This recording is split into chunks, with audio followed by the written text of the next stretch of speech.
Tom Curran comes in, big swing and a miss, and the game concludes. England victorious.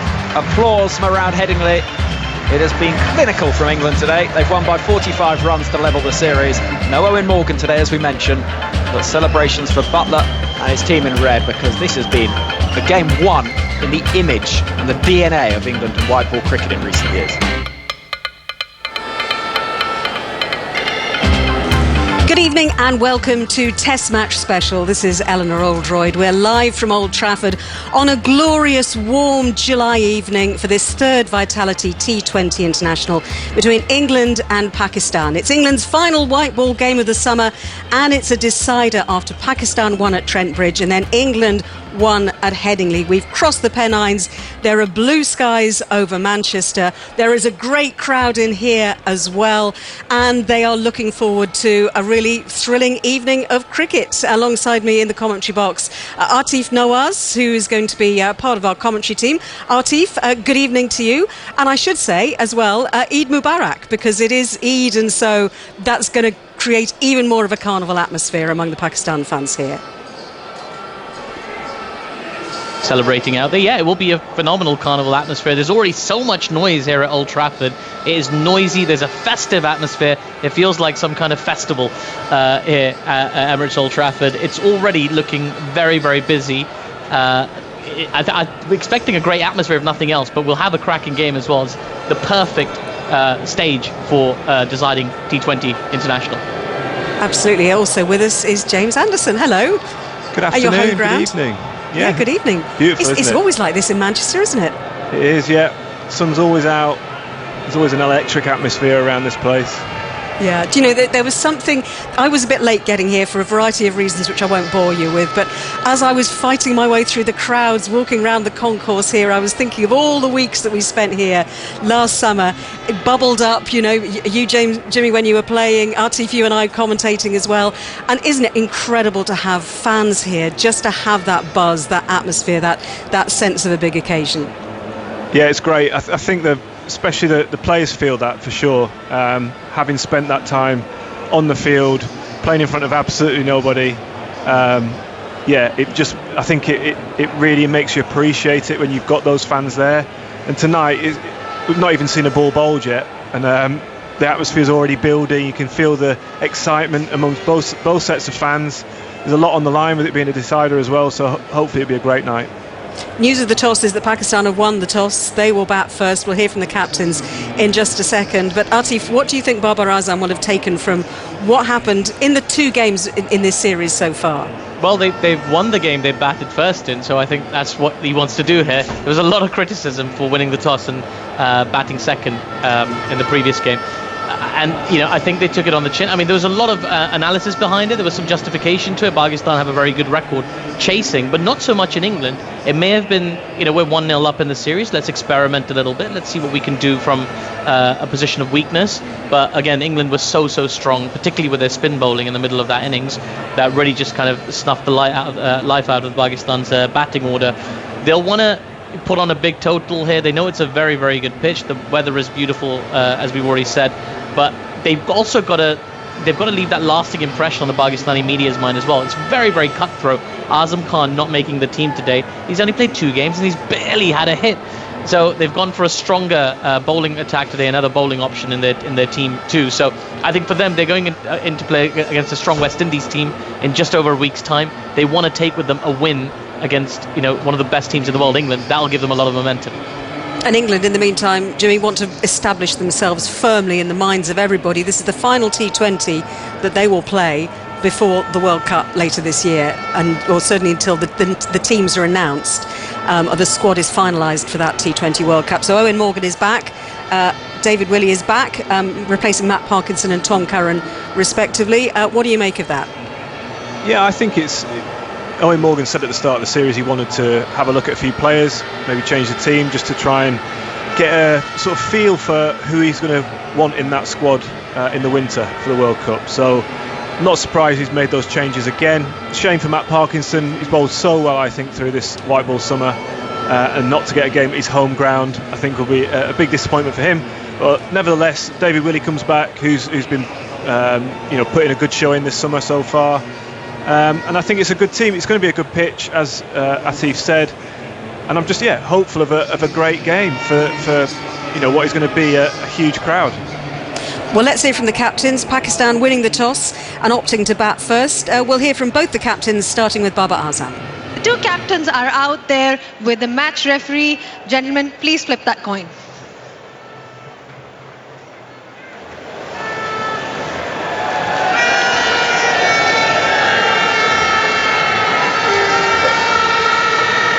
Pakistan has won the toss. Babar, what have you decided today? We are batting first. So Pakistan is batting first. Babar, series at 1-1. I mean, what's been your message as a captain to the boys today?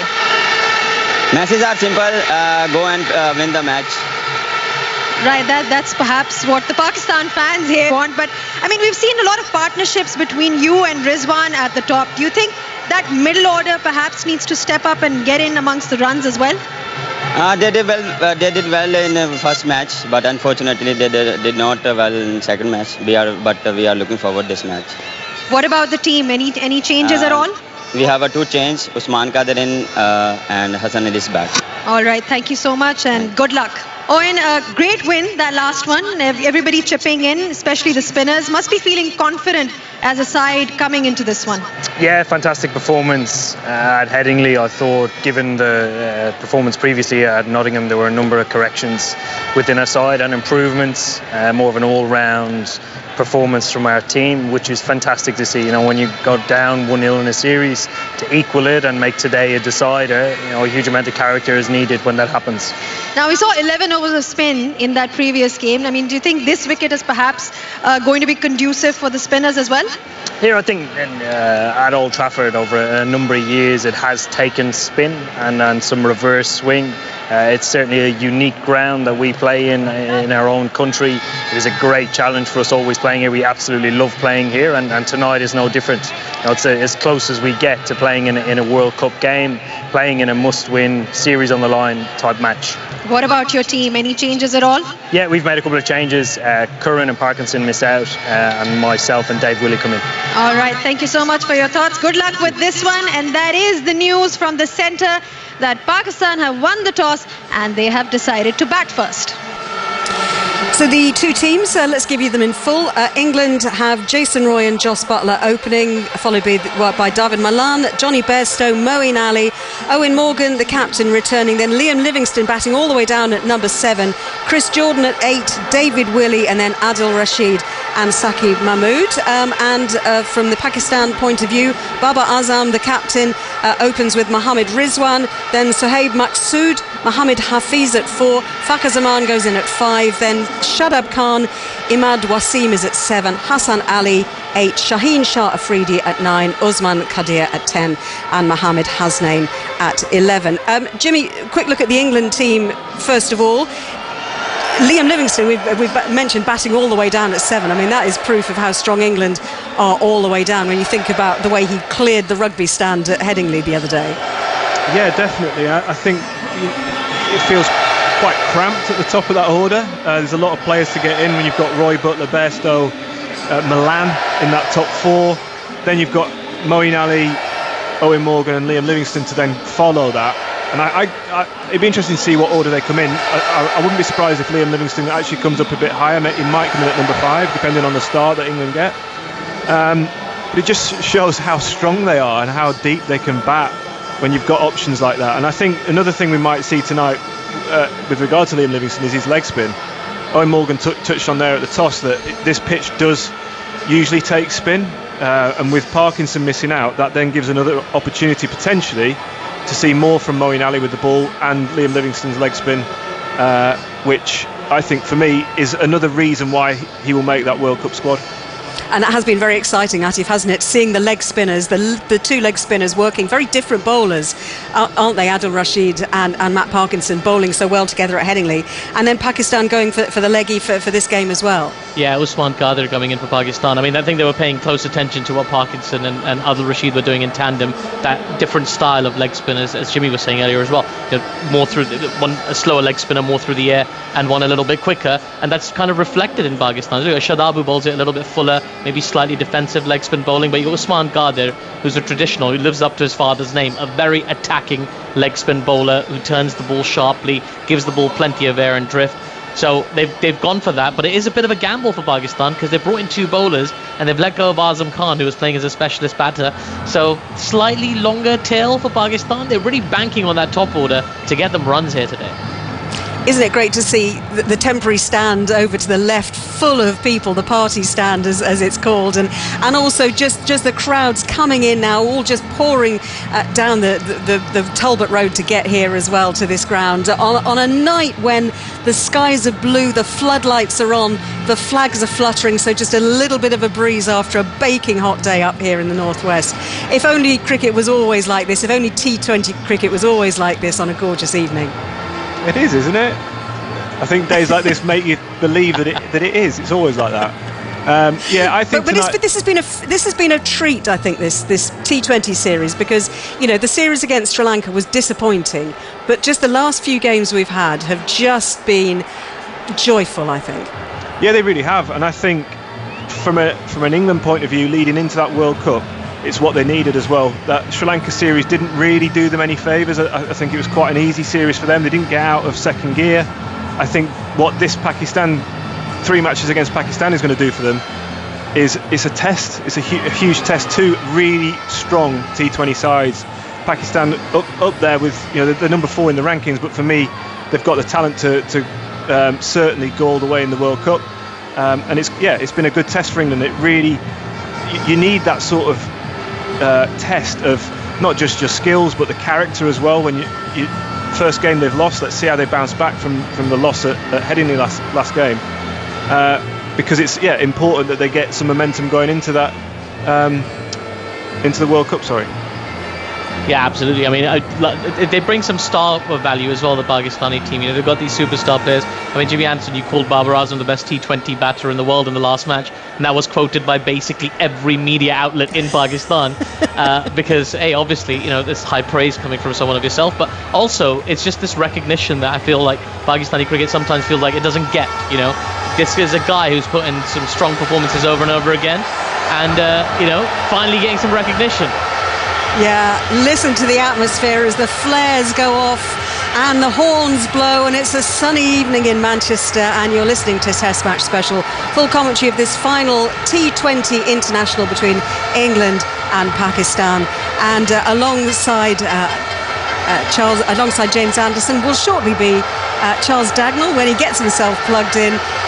Daggers, what a night this is for a deciding game in the series. Well, it certainly is. Thank you very much, Eleanor. 26,000 people here, and that one stand, the big open stand to our left-hand side as we look out from the Statham end, 8,000 jammed into there, open air and awash with colours is Old Trafford, the most important being the brilliant blue that we see above us. The floodlights are on in arguably the largest waste of power in the history of mankind, because it is glorious out there. Beautiful setting, and what a way to decide this T20 international series between England and Pakistan. Pakistan winning the toss, electing to bat first. 2 changes to the Pakistan side. They've brought in Usman Qadir for Azam Khan. Hassan Ali returns for Haris Rauf. As for England, arguably their strongest side, with Owen Morgan coming back in for Tom Curran and David Willey for Matt Parkinson. So they're the 2 sides that take the field out in front of us. There's lots and lots of people on the point building over to the left as we look out at the pavilion, just to the left hand side of that, in this big red postbox shape. People lining the balcony, leaning over it, drink in hand, soaking up a little bit of sunshine. And over on the hotel side to our right of the pavilion, St George's flags draped across the balconies there. Everybody in situ enjoying this fabulous weather here in Manchester. We're almost ready to get underway. David Willey it is, with ball in hand from the Statham end, shirt untucked, with one slip in place. They could do with really making a bit more noise around here. It's astonishing. First ball to be bowled on, third man and a deep square in place. The first delivery from David Willey is defended by Mohammad Rizwan out into the offside, and there is no run. So Rizwan and Babar Azam, who have been prolific in this T20 series. James, good evening to you. Good evening, Charles. Great to have you on board. What better could it be? Old Trafford, 2 Burnley boys on commentary, double Burnley to start things off. Glorious. I should be teaching that in the school curriculum. After maths and English, double Burnley. Here's Willie striding away from us. Bowls, and this is just dabbed away down towards third man for a single. Pakistan's first run, which brings with it a cacophony of sound around the ground. There are pockets of Pakistan supporters around them, making an enormous amount of noise, but washed with green in their jerseys, their team's colours, Pakistan flags around as well, waving at every opportunity. Noisemakers, vuvuzelas blaring out. Fabulous, absolutely perfect on this Tuesday evening as Willie starts his run up and stops. Babar Azam not quite ready. I think we're going to have heroes and villains in the crowd today.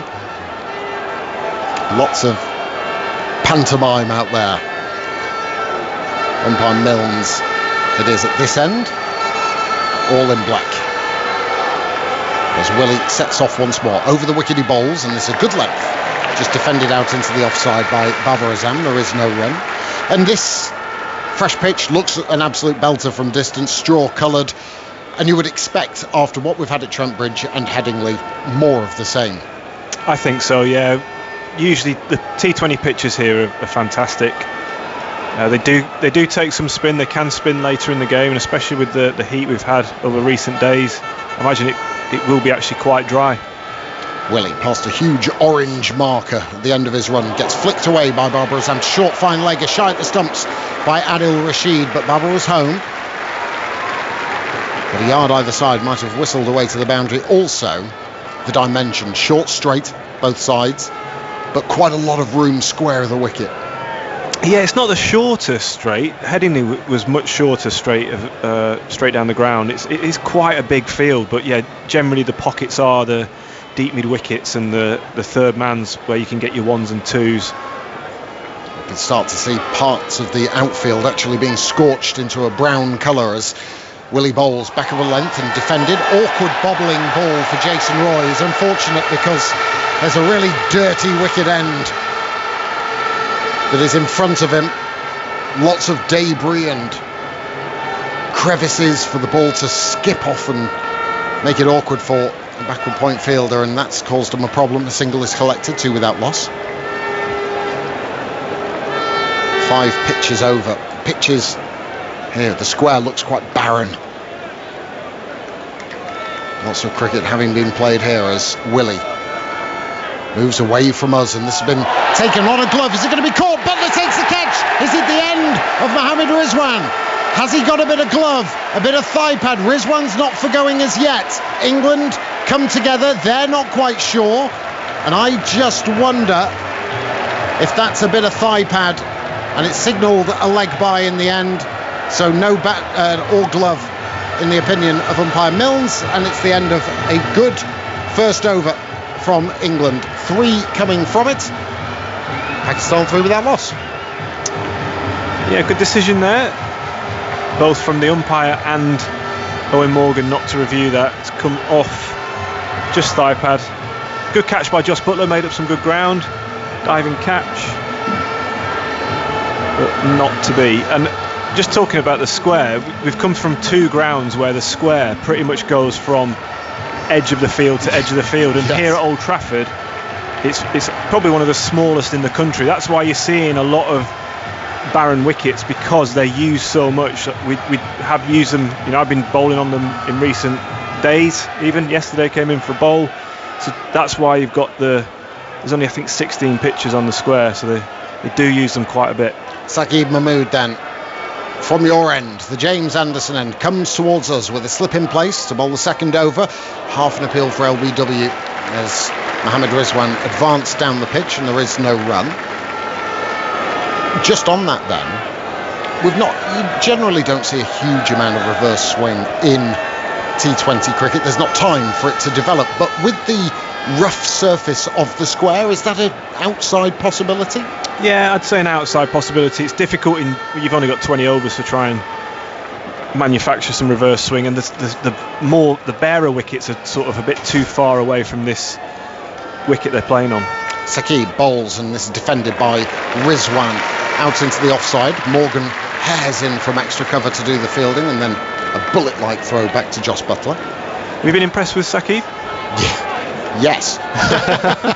It's difficult not to have been, really. I mean, I'm biased, and I've been impressed with him all season, or for the last couple of years even, but just be interested to know your opinion on him. Well, I mean, I've seen a lot of him in playing for Lancashire, and especially really came to the fore in the Royal London One Day Cup, as he starts with a slightly angled run, comes towards Rizwan, who drives uppishly. It's just going to bounce a couple of times before Chris Jordan at mid-off. Again, no run, and England just keeping things nice and tight at the moment, 3 without loss.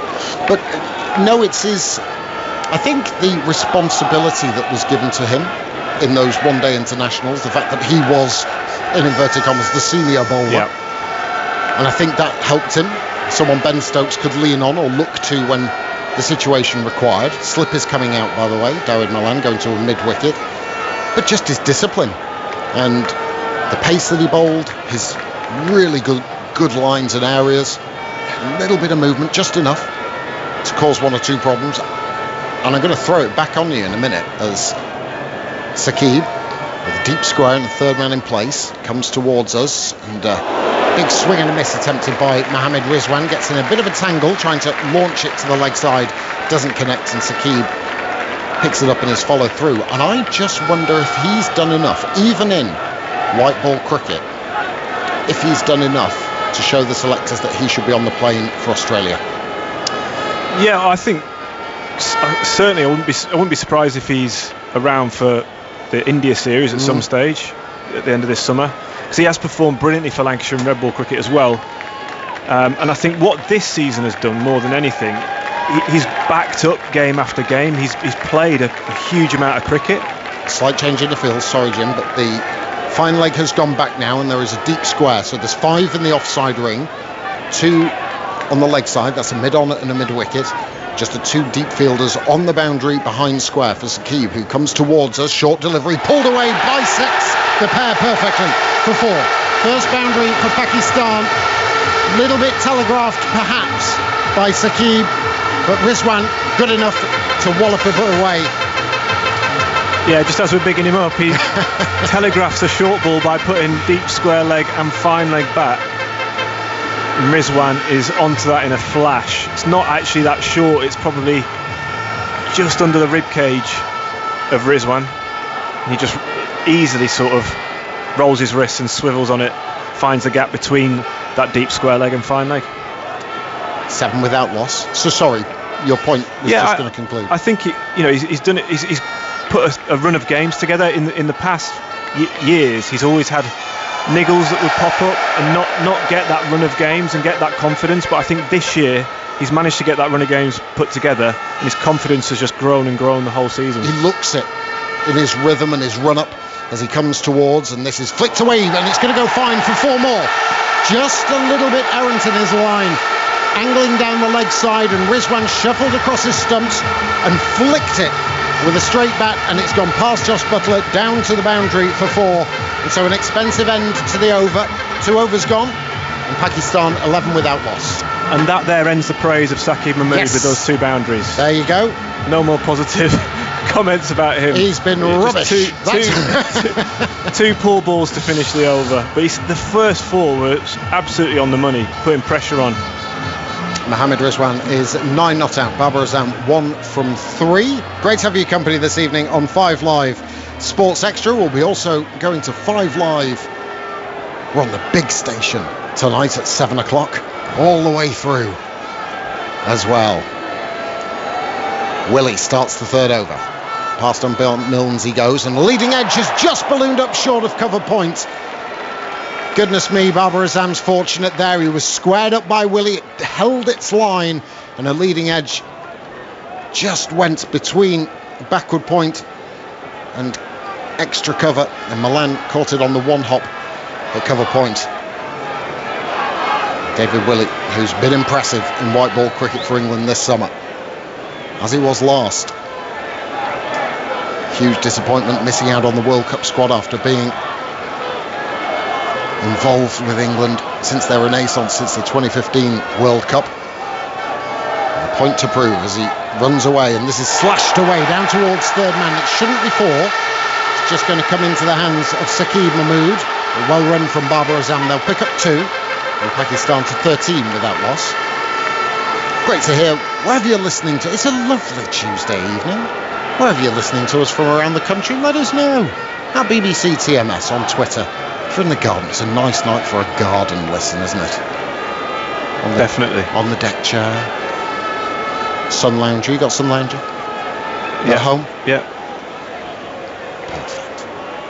There's Willie. Bowls. Down the track comes Babar Azam, trying to wallop it straight over the head of the bowler, but he doesn't connect, and through to Butler it goes. Glass or something?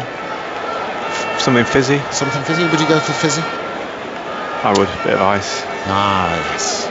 Send us a pic, wherever you are, enjoying this lovely Tuesday evening. At BBC TMS on Twitter. We always like to see what you're getting up to. We're just nosy, really.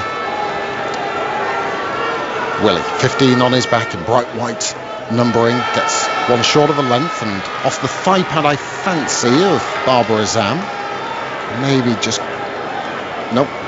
Thigh pad it was, as umpire Milne signals leg by to the scorer, and Pakistan moved to 14 without loss in this, the third over. It's been a good white ball summer. It started off in very one-sided circumstances in the Sri Lanka series. 3-0 series win by arguably, don't like calling them the B team, but the next best, the next cabs off the rank for England, whilst the main squad was in isolation. Come back and played some fabulous T20 cricket, both these sides have. Down the pitch, up and over, hasn't got the legs, I don't think he's quite caught it, but it's gone all the way for 6. Mohammad Rizwan,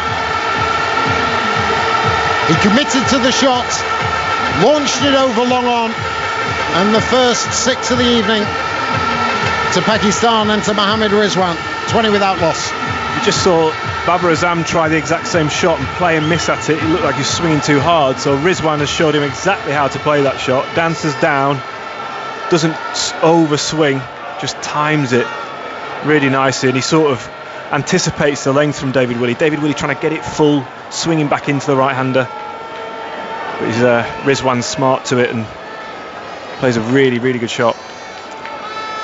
Willie, his response is to ball one short of length. It's guided down towards short third where Saqib Mahmood fields, and it concludes the third over. 20 without loss after 3. Rizwan is 15, Babar Azam is 3, and it being Test match special, we've had a delivery. We've had a cake delivery. In fact, several cakes with a card. These are beautiful looking things. Cupcakes they are, with all of them, and there's a card with them. You take hold of the cakes, Jim. Thank you. And the card here says, to everyone at TMS, it's so good to be back. Today marks my first live cricket since the 2019 Ashes, and I thought I'd send a few treats to say thank you for keeping us all sane and giving us something positive through the last 18 months. Between TMS, Tailenders, and now No Balls, it's been a joy and a relief. Thank you from Julie Cakes Hall. P.S. I went with the Tailenders theme since our Jimmy is in attendance. How about that from Julie? Amazing. They look incredible as well. I'm going to get you to Brilliant describe cupcakes. them in a moment. But Chris Jordan is on for the 4th over of the innings from the James Anderson end. His first delivery is outside of the off stump, signalled wide by umpire Wharf, and the score to 21 without loss. Go on, what have you got? Well, it's, as Julie says, it's Tailenders themed cupcakes. We've got a Go Well, Cheers, a bit spicy that, See It, Say It, Salford, etc, etc. Look at those. Picture going online soon. They will. We'll send... Check out the TMS feed. James and his cakes. Get a picture out there before Charles eats them all. As Jordan bowls, it's edged past Butler. The diving Butler. Slip would have taken it. Butler had no chance. Flies down towards the boundary for 4. And Pakistan 25 without loss. Babar Azam not at his fluent best as yet. However, He's still there, worrying for England. And another boundary. It would have been another wide if he'd have left it, but swings hard at it. Just gets enough bat to go past Jos Buttler for 4. Jordan towards us, and this is short and pulled by Babar Azam, and he's got it early. It's a chance of a catch. It's missed at mid-on by Jason Roy. He was all at sea, really. It was a tough one because it was over his left shoulder and he got himself into an awkward position, and it held in the air for a little bit of time. It wasn't timed well by Babar Azam. Maybe the toe end of the bat, but it ends up safe at mid-on, and he'll pick up a single. 26 without loss. Yeah, for a minute I thought he was going to catch that, but he did get himself in an awkward position. He did have a lot of ground to cover, so it was a great effort in the end. But that's just how high England's fielding standards are. He looks the look of disappointment on his face there. Feels like he could have actually got a hand to it. Still in place, fine leg, deep square. Jordan, 5 in the offside ring, encroach upon Rizwan, who drives a slightly slower delivery, I think. It's just trickles to Owen Morgan at extra cover, and Pakistan scamper through for a single. 27 without loss. Slight change in the field for Babar as fine leg comes up, and then a deep mid wicket goes out. It's an interesting field. He's got all the offside is inside the circle, but his line, these first 4 balls with a wide, have been very wide outside off stump. Jordan, lovely rhythmical action. This is on the stumps this time. It's defended by Babar Azam to mid-on, and they go through for a hastily taken single. 28 without loss. Umbrellas up here at Old Trafford.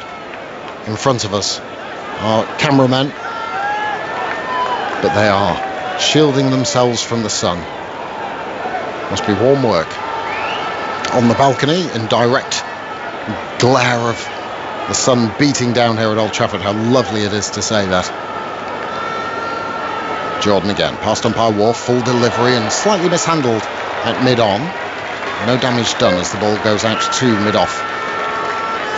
And it remains 28 without loss. A big stand, a big temporary open stand, 8,000 people in there, all jammed in, hopefully with the sun protection factor on, although a bit of them are in the shade, to be fair.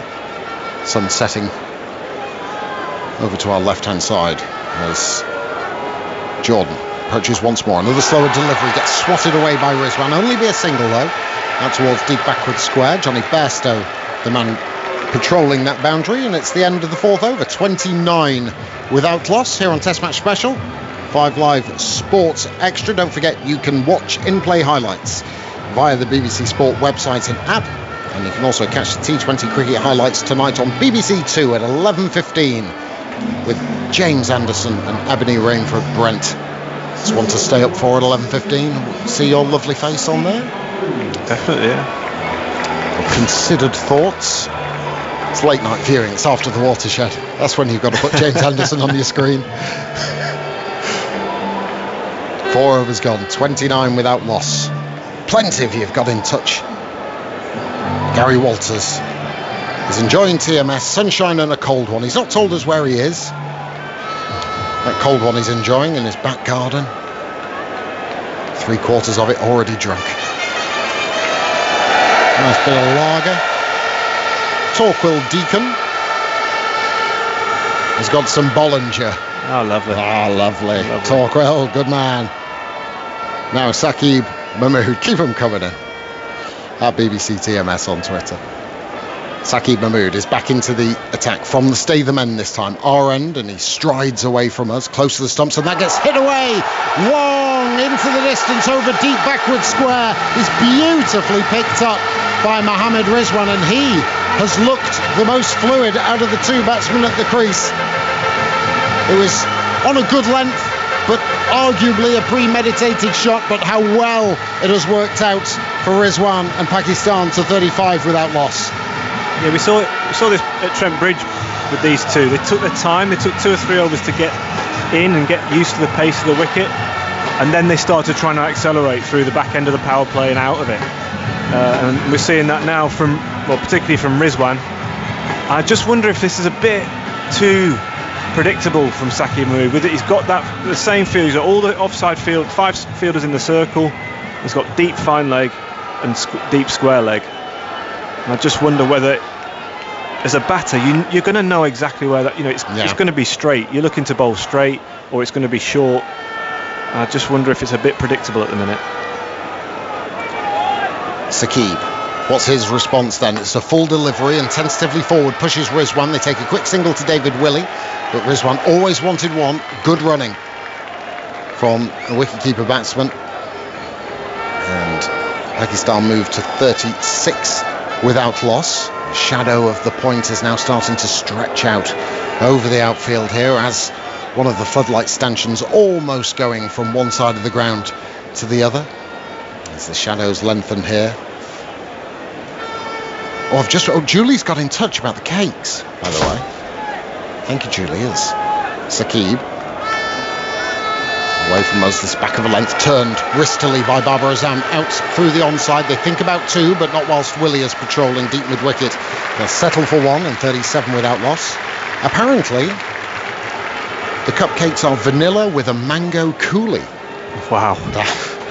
It's a little highbrow for the TMS box, but they will go down well. George and Ian listening to us from the tub in South Devon. How lovely. It's raining in London apparently as well. Twas ever thus.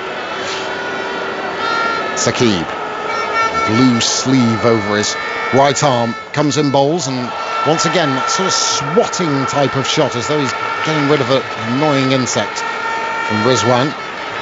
A lot of bottom hand in it, goes out through the onside for another single, 38 without loss. The other thing about the Old Trafford pitch though is that, especially in one-day cricket, it's true. Yeah. You can trust it as a batter. Yeah, you very rarely get variable bounce. It's usually a very true bounce. You can trust, as you say, trust it. And that you can see those cross-bat shots on a pitch that's going up and down can be risky, but not on this pitch. England yet to find success as the back of a length delivery is turned very neatly, stylishly by Babar Azam out towards deep square. The joiners listening to us from the French Pyrenees. How joyous that is. And Paul Buttery, excellent surname, listening in Valencia with a cold beer and a swim. How about that? Beautiful. In the pool he is. That's one way to listen to TMS, isn't it? In the pool. Wherever you are, great to have your company. As Old Trafford is drenched in glorious sunshine as Saqib, many overs on here, a low full toss, gets hit away through the onside, and a fine tumbling piece of fielding by David Willey keeps it to 1. So this is most productive for Pakistan. 5 overs gone, 40 without loss. Rizwan is 26 not out, Babar Azam is 11 not out, and overall I think we'll be delighted with the start that they have made. James Anderson, some more words from you, and then it'll be Atif Nawaz. Yeah, I think it's been a fairly cagey start, to be honest. I think both teams just feeling their way into the match. Pakistan not over-attacking. I think they'll be delighted with 40 for none, not losing a wicket, run rate at 8 and over. I think they'll be pretty happy with that, with an over left of the power play. England they'll want that wicket or 2, especially with these 2 at the crease. The longer these 2 bat, the more dangerous it gets for England. So I think this could be again, one of those wicket-taking options on this surface. Adil Rashid coming into the attack. Well, he bowled very well in the last game as well at Headingley. Adil Rashid 2 for 30 from his 4 in Headingley.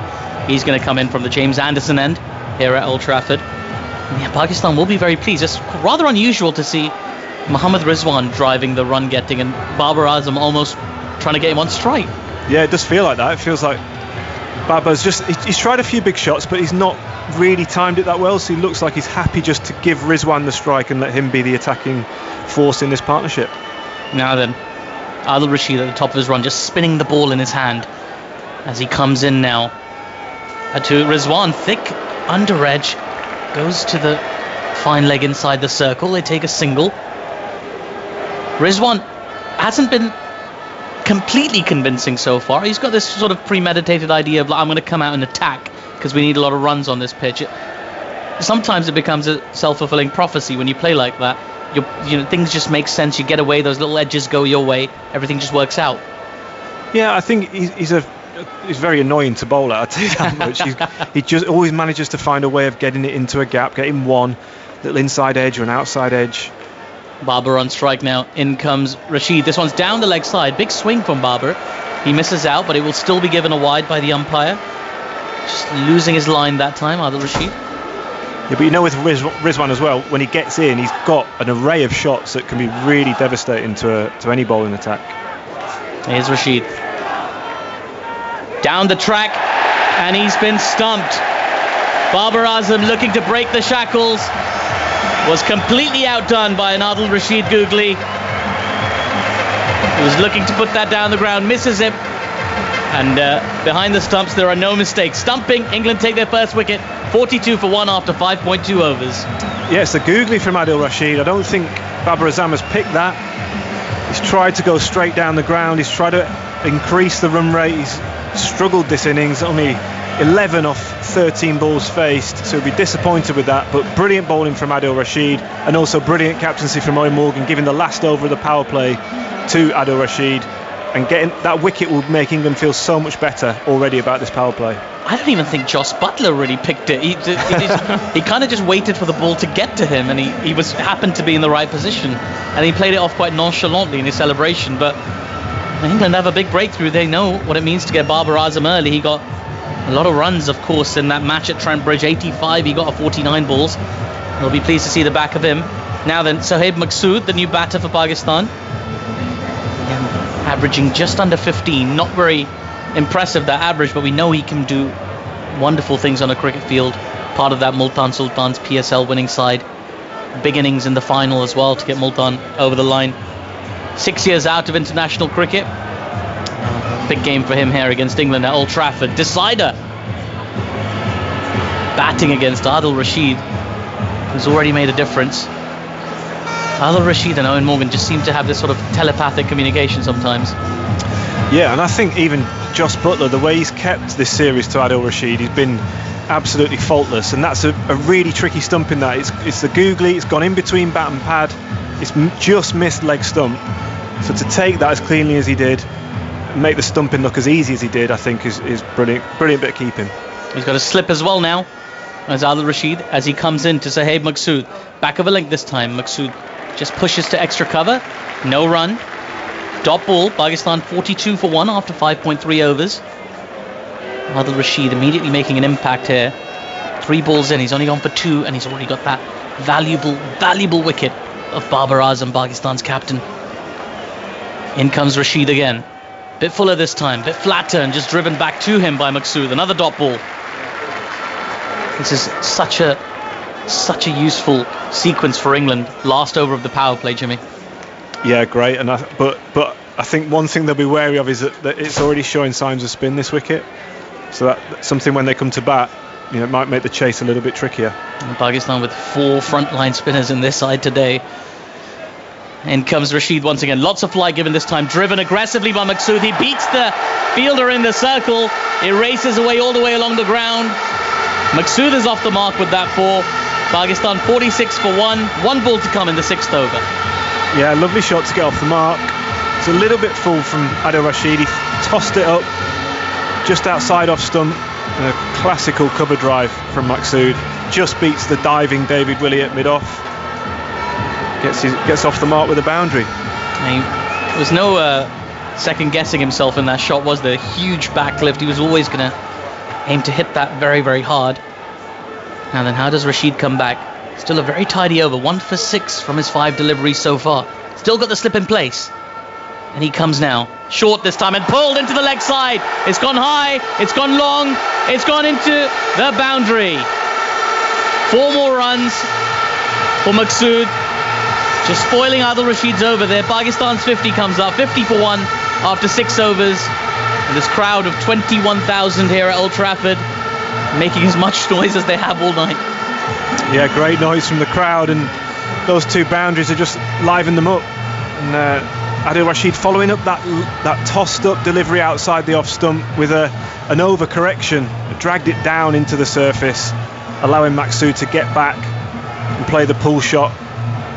Quite an easy shot when there's only one man out on the boundary on the leg side. There's plenty of space for him to hit it safely, and that's exactly what he did. And there's a bit of a extended conversation happening between Eoin Morgan and Chris Jordan. Morgan always takes the time to settle his bowlers, work on his strategy, be as precise as possible. The power play is done now. We'll likely see the field spread a little bit, especially as you can have Rizwan, the informed man, on strike. He's got 27 off 19 deliveries so far. Jimmy Anderson's going to have a little break. And joining me for the very first time today is the delightful Ebony Rainford. Ebony, what a start for Pakistan, just tempered by that wicket. Tell me about it in a second. Chris Jordan's running in. And he comes to Rizwan. Bowls a full-length ball. Has been driven down the ground by Rizwan. What a beautiful shot that is. Of course, there's a long on out there for protection now, so it'll just be a single.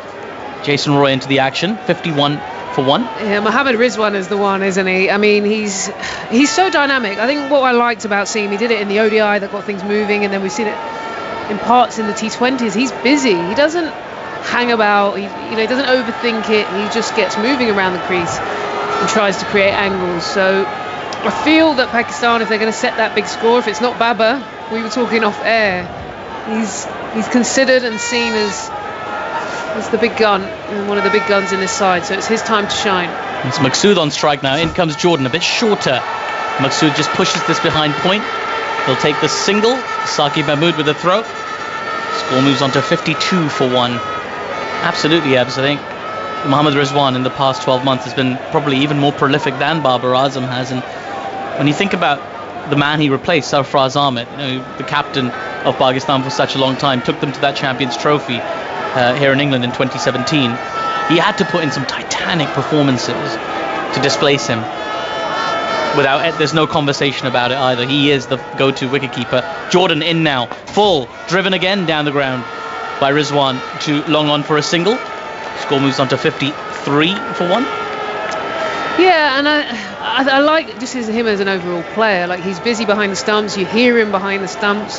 When he comes to the crease, you sense something's going to happen either way. And players like that, they give sides momentum, especially when you've been struggling as a side. They haven't had the flow they want since they've got here. I definitely feel like he's someone who's shone out of some of the other players. Jordan in once again, shorter this time, worked off his hips by Maksud into the leg side. And take a single. Moeen Ali gets the ball back in, 54 for 1.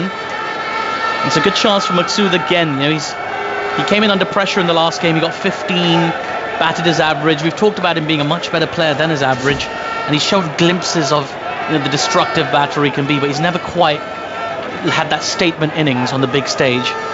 This is a very big opportunity for him on a good wicket here at Old Trafford with a big crowd, a noisy crowd. Jordan in once again, another full delivery, just dug out into the leg side by Rizwan. They run through for a single. 55 for 1. How about this crowd, Ebbs? How nice is it? I mean, last year there was not a soul in the stadium. I remember me and Yasser Arafat, Pakistani all-rounder, were in one of the stands, and that was it. There was nobody else in the stands. And it's just extraordinary. 21,000 people. Just a moment, sorry, I was just going to say, talk about Chris Jordan, who just bowled a beautiful Yorker. I just noticed he's going to have to replace the bat. It looks like he's had to call for, he's completely been... Yeah, he's broken his toe. Done. The bat's toe, to be clear. Jordan in once again, short and just guided quite stylishly by Sohaib Maksud down to fine third for a single. That's the end of the 7th over. 56 for 1. Sorry, yeah, there was you and Yasser Arafat in the stand, and then there was a dude on the train platform that you could see just outside the ground, playing the drum. I can't remember the name of the drum. Dhol. The dhol. And he had a couple of mates, and they were making all the noise, but no one else. There was no one in the stadium except us, and then a couple of super fans outside. So it's completely different atmosphere to last year. I mean, I can see people here in the stands dancing. The flags have been waving. That horn noise that you can hear has just been non-stop from about 2 hours before the match started, and probably go way on into the night. Well, I guess the question for the fans really is, Pakistan 1-1 in the T20 series. Can they get over the mark?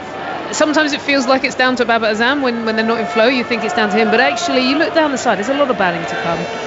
A lot of bats are being offered right now as well. How many bats is he checking? There's a total of 6 bats I'm counting right now on the pitch, not counting the one that he's broken. Well, he settled on one finally, and we will resume action very, very shortly. Now then, the score is 56 for 1 after 7 overs. We're just waiting for over number 8 to begin. It will be Liam Livingston who's going to come into the attack. We have seen this pitch, Ebbs, already take a little bit of turn, which might, as Jimmy Anderson said, bring those 4 frontline Pakistani spinners into play. Yeah, I think it'll be interesting. It'll be interesting if Liam Livingston gets turned as well. I think the Pakistani spinners will be keen. Well, this time the ball's just been worked into the leg side for a single. What will be interesting to see as well is just how Livingston uses his variations. As we know, he can go. Usually tries to take the ball away from the right-hander, but can offer the change-up if needed, the fire it in, the off-spinner. He's just got that ability to bowl the ball both ways. But I'm interested to see how he gets turn off this surface. Right, 57 for 1 after 7.1 overs.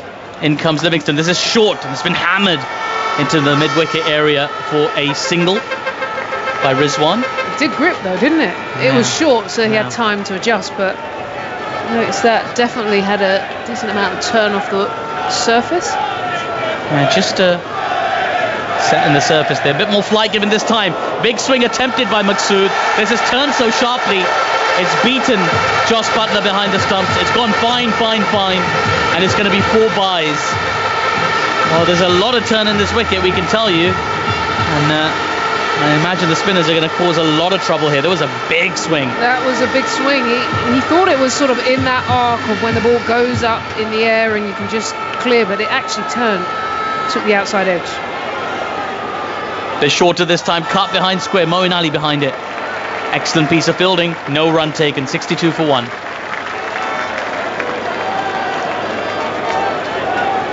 Little game of cat and mouse right now between England and Pakistan. Pakistan just trying to wrestle some momentum here. England just trying to hold them back.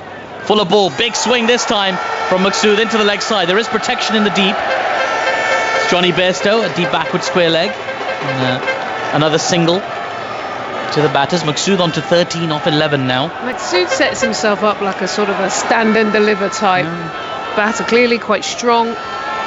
Big backlift as well. This time the ball's been smashed through the covers. Is it going to get the boundary comfortably? 4 runs to Mohammad Rizwan. He marches on. Pakistan after 8 overs, 67 for 1.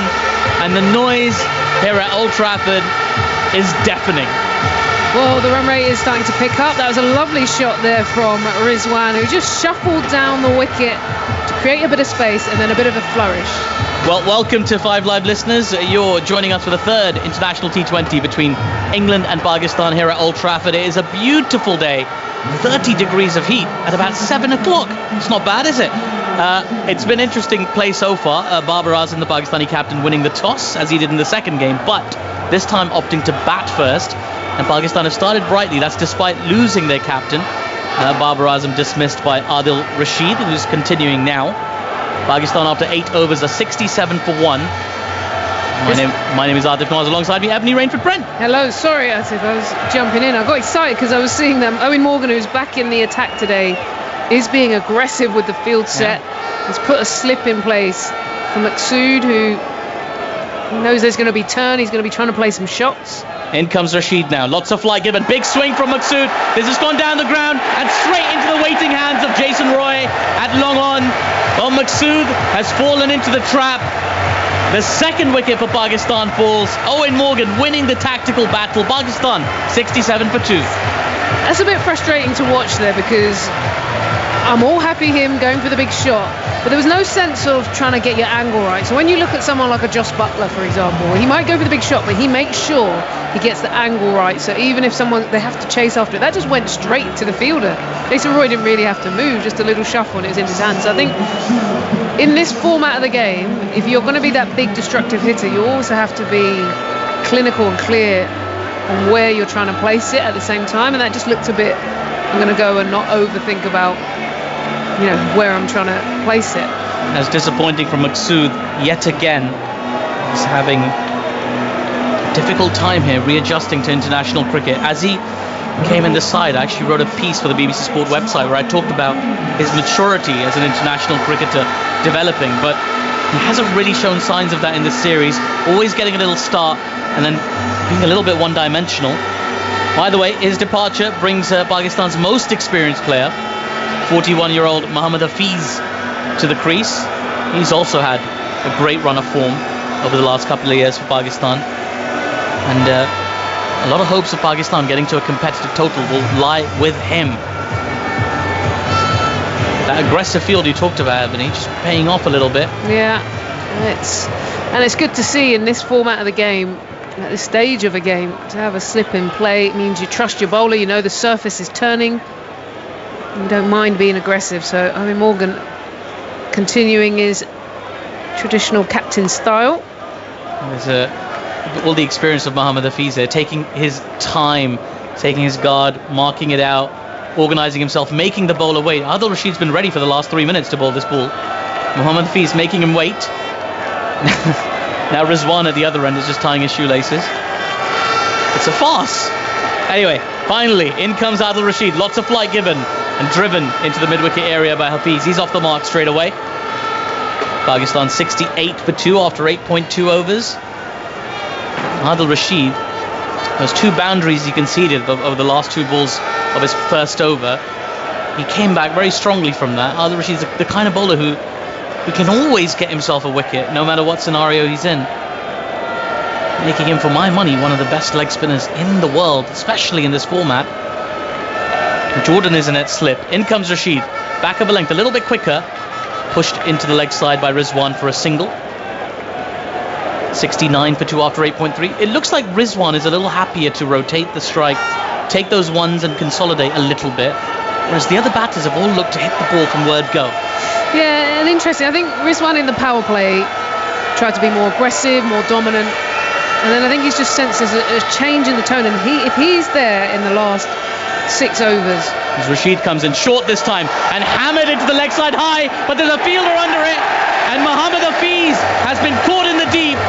Adil Rashid has his 3rd wicket now, and just as it did at Headingley, spin paying dividends for England. Pakistan in all sorts of problems here at 69 for 3. England on top. Massively on top, and I don't think Pakistan are reading the surface well enough. It's not coming on fast. It's taking a bit of turn, a little bit of pace out, and so they're trying to hit these big shots where the ball's not coming on. So you either have to wait a fraction longer or you have to pick your gap clearer, and it just looked like they haven't read that sign. So now it's applied pressure. I was just saying, no wonder Rizwan is kind of winding in a little bit and just trying to milk it a bit more, is because he's under pressure if the other end aren't picking up these clues quick enough. Yes, well, Mohammad Hafiz, Pakistan's most experienced cricketer, is now back in the dugout. He's gone for 1. And Adil Rashid is recording some superb statistics. Now then, Fakhar Zaman, unusually low for him, number 5. We've seen him open the batting for Pakistan. We've seen him score hundreds and double hundreds in that opening spot for Pakistan. But in this modern team, he finds himself at the number 5 position. He's got a very intense strike rate, 140 nearly. Decent average in this format as well of 22, approaching 1,000 international T20 runs. He's definitely capable. It'll be interesting to see his approach, because thus far, Ebony, as you say, it's been slightly brainless hitting from Pakistan. Yeah, I think Pakistan likes to hit the ball, but also we've seen some really intelligent styles of play during the ODIs. I'm hoping that Rizwan, as you said to him, just get a feel for the wicket, almost give yourself an over of rotating and knocking it around. You don't have to go ball 1, just get the pace, because I don't think it's coming on as much as some of the big shots that they tried to play show. Now then, Adil Rashid in once again, lots of flight given, driven inside edge onto his pads, Fakhar Zaman. A bit of tentativeness there from Fakhar. Another dot ball for England. Remember, England have taken 3 wickets and Pakistan playing an extra bowler today, so there is a longer tail on offer for England here. If they can get through these 2, there's not a ton of batting to come for Pakistan. There's Adil Rashid in once again, lots of flight given once more, driven once more, only to extra cover once more, and it's a dot ball once more. So 9 overs gone, and Pakistan 69 for 3. A terrific spell of bowling here from Adil Rashid. 3 for 12 from his 2 overs. World class. It's such a well-oiled machine, isn't it? Both Owen Morgan could see the conditions and gives the ball to Rashid, puts the slip in place, and Rashid's got the confidence to give it that bit of air because he knows his game plan, he knows Pakistan are under pressure. It just feels like they know how it's going to play out. There's just such a sense of belief, a clarity on the style they want to play, and Pakistan just look all at sea against him at the moment. So 3 from 12. I guess the question is, are they going to hold one of his overs back? He's very good at cleaning up later on.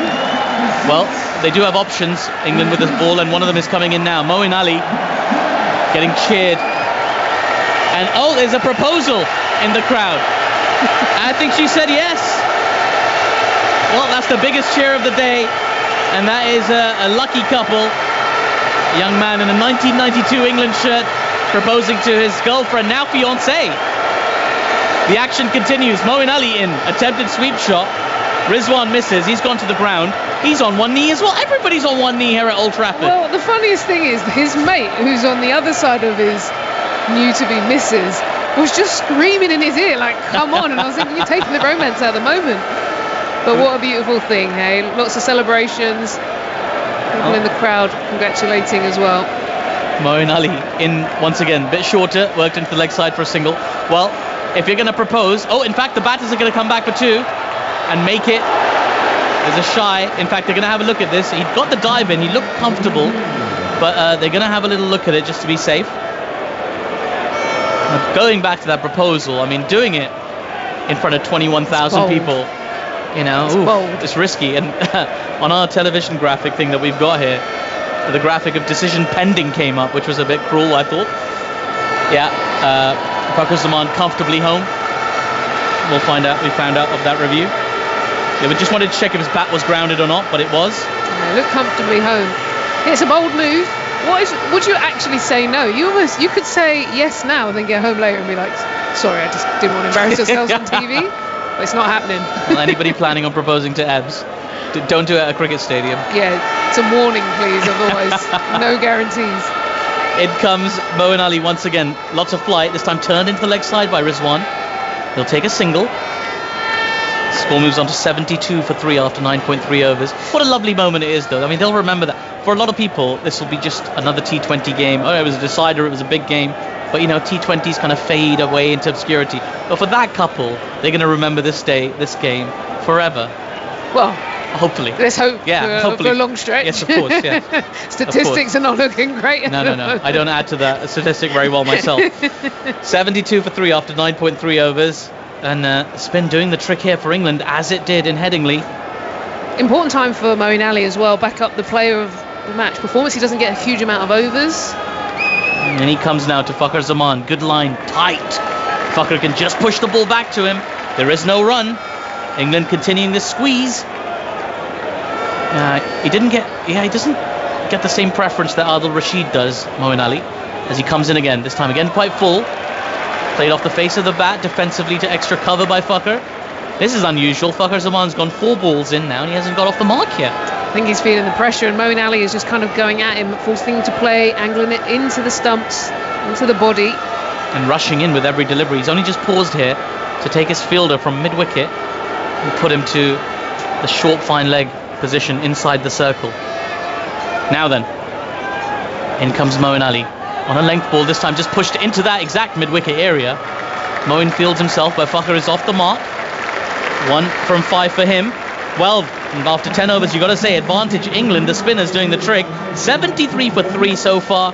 How do Pakistan begin to rebuild from here? And how can England continue this pressure? Ebony Rain for Brent, some thoughts from you. And you're going to be joined by Charles Dagnall. Well, there's still batting to come in terms of Shadab, Imad Wasim and Hassan Ali after these 3. So I sense there just needs to be a bit of a recovery over the next, let's say, 4 overs, just to get a platform, rotate the strike, take a bit of heat out of the game.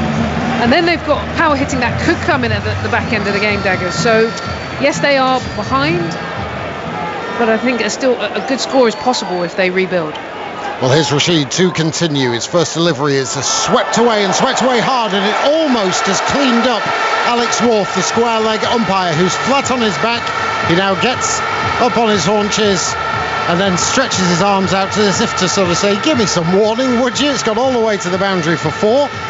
And Pakistan moved to 77 for 3. Good looking shot. It was a very good looking shot. He reached for it. It hit the bowler's foot mark on the strip to the side and then kind of leaped out at him. He did well to a nifty limbo move and get under that ball. He has done well. Great reactions from Alex Wharf. 77 for 3. Rashid has 3 for 16 after 2.1. He comes in again with a slip in place, and Fakhar Zaman defends out into the offside. In fact, it's Rashid who picks up the delivery off his own bowling.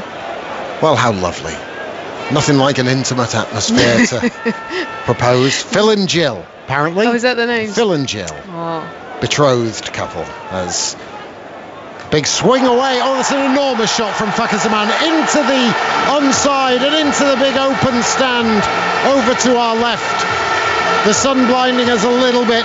Beach balls and flags are getting tossed around in that stand to celebrate Fakhar connecting beautifully with a slog sweep. And if Adil Rashid has had the wool over Pakistan, then Fakhar Zaman has decided to start fighting back. 83 for 3. And the right option of bowling as a left-hander, the ball's coming into him, so he's just kind of helping it on its way. We said they'd struggle to find the pace on this wicket. He found all the pace he needed in that one. Absolute beauty. So Rashid still with the slip in place. There's a deep backward square, deep mid-wicket and long on. Angled run, twirls his arms and bowls on leg stump. Flat delivery turned by Fakhar Zaman through the onside. They'll think about the second run. Fakhar wants it. There's always a danger with Fakhar running, but they keep it to 1 and Pakistan breathe easy. 84 for 3. Mohammad Rizwan is there, 39 not out. He's played very nicely. Now the Pakistan noise levels rise up a little bit after a very good over so far. 84 for 3. An orthodox leg break from Rashid gets chopped away by Rizwan, only as far as Saqib at short third man, and a single is taken. 85 for 3. Don't forget, listeners, 100 starts tomorrow on 5 Live. The Oval Invincibles against the Manchester Originals from 6:15. Carlos Brathwaite and England captain Heather Knight part of the team tomorrow for the start of the 100 as a sweep is played by Fakhar Zaman out towards deep backward square. Long chase for Saqib and he picks the ball up tumbling to his left hand side and Pakistan through for second. So good over for Pakistan. 87 for 3 at the conclusion of the 11th. Rashid 3 for 26 off their 3. So yes, join us on 5 Live. The start of the 100 tomorrow. Oval Invincibles versus the Manchester Originals. Should be fun, I think. Well, I'm looking forward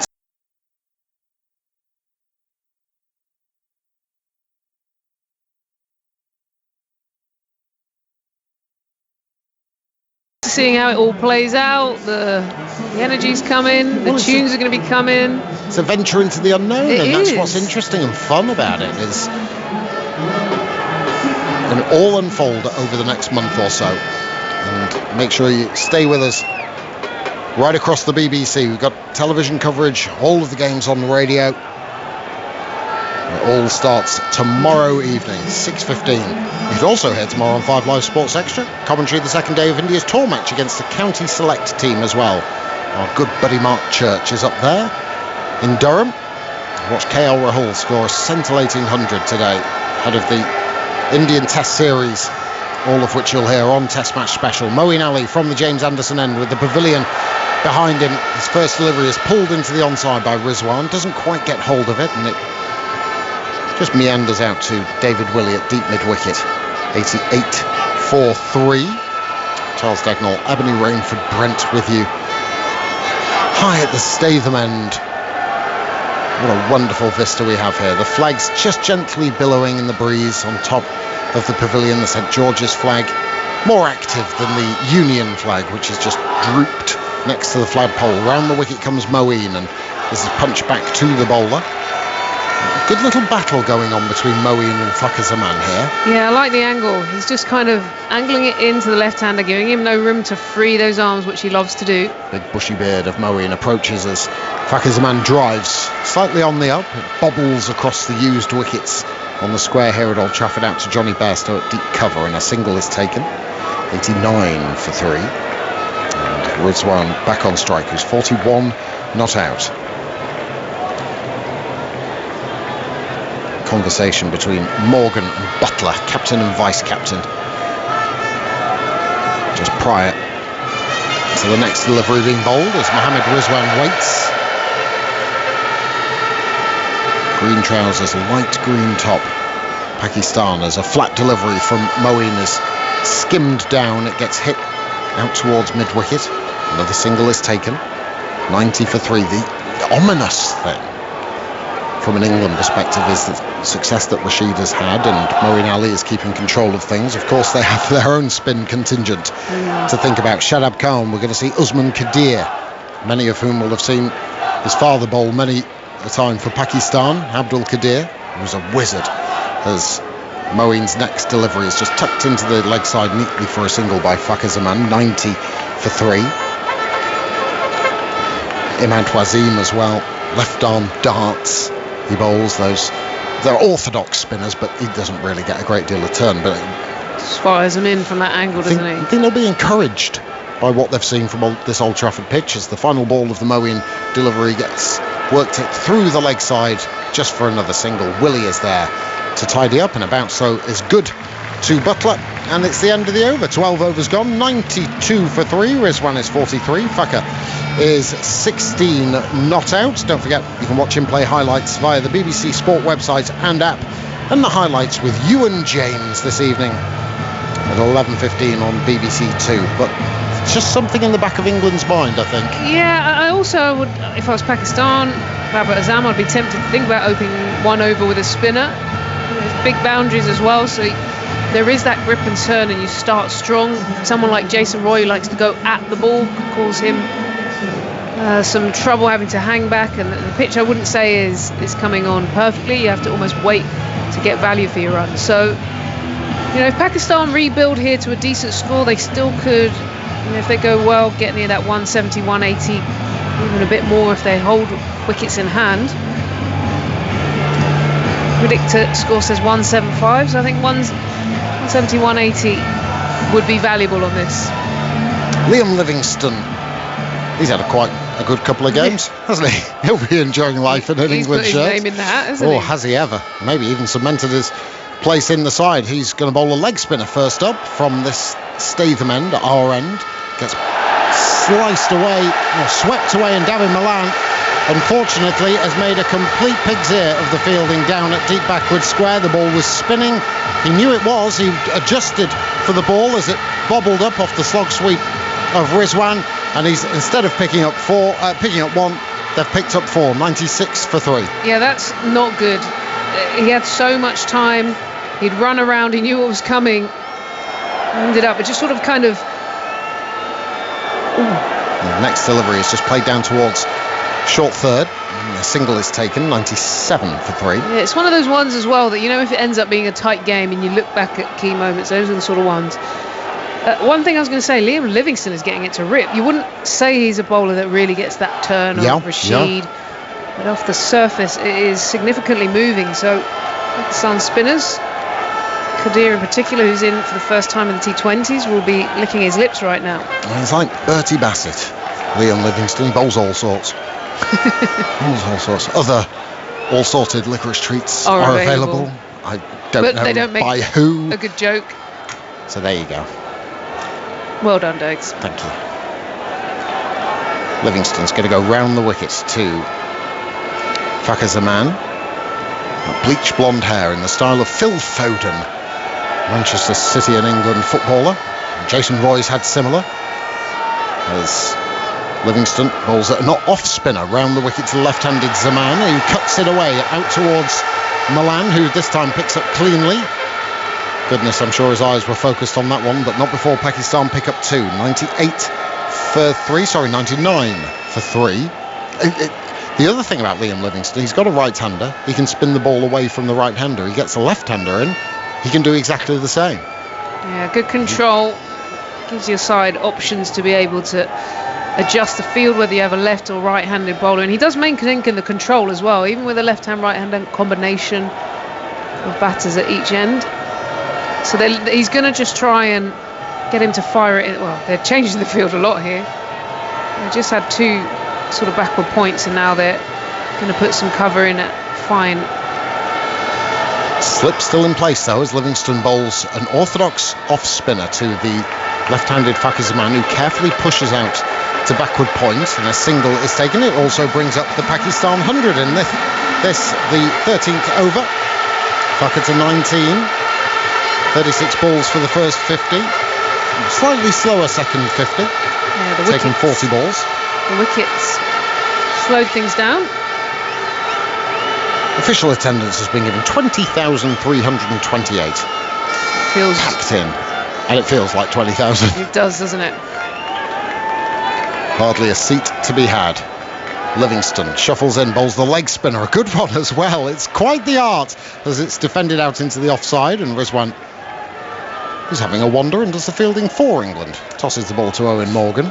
It's quick as well to get that grip off the surface, getting it through. I mean, it's a very useful weapon to have. You think about where the World T20 is going to be in Abu Dhabi, in Dubai, the UAE. It's down the pitch, hitting inside out over extra is Rizwan.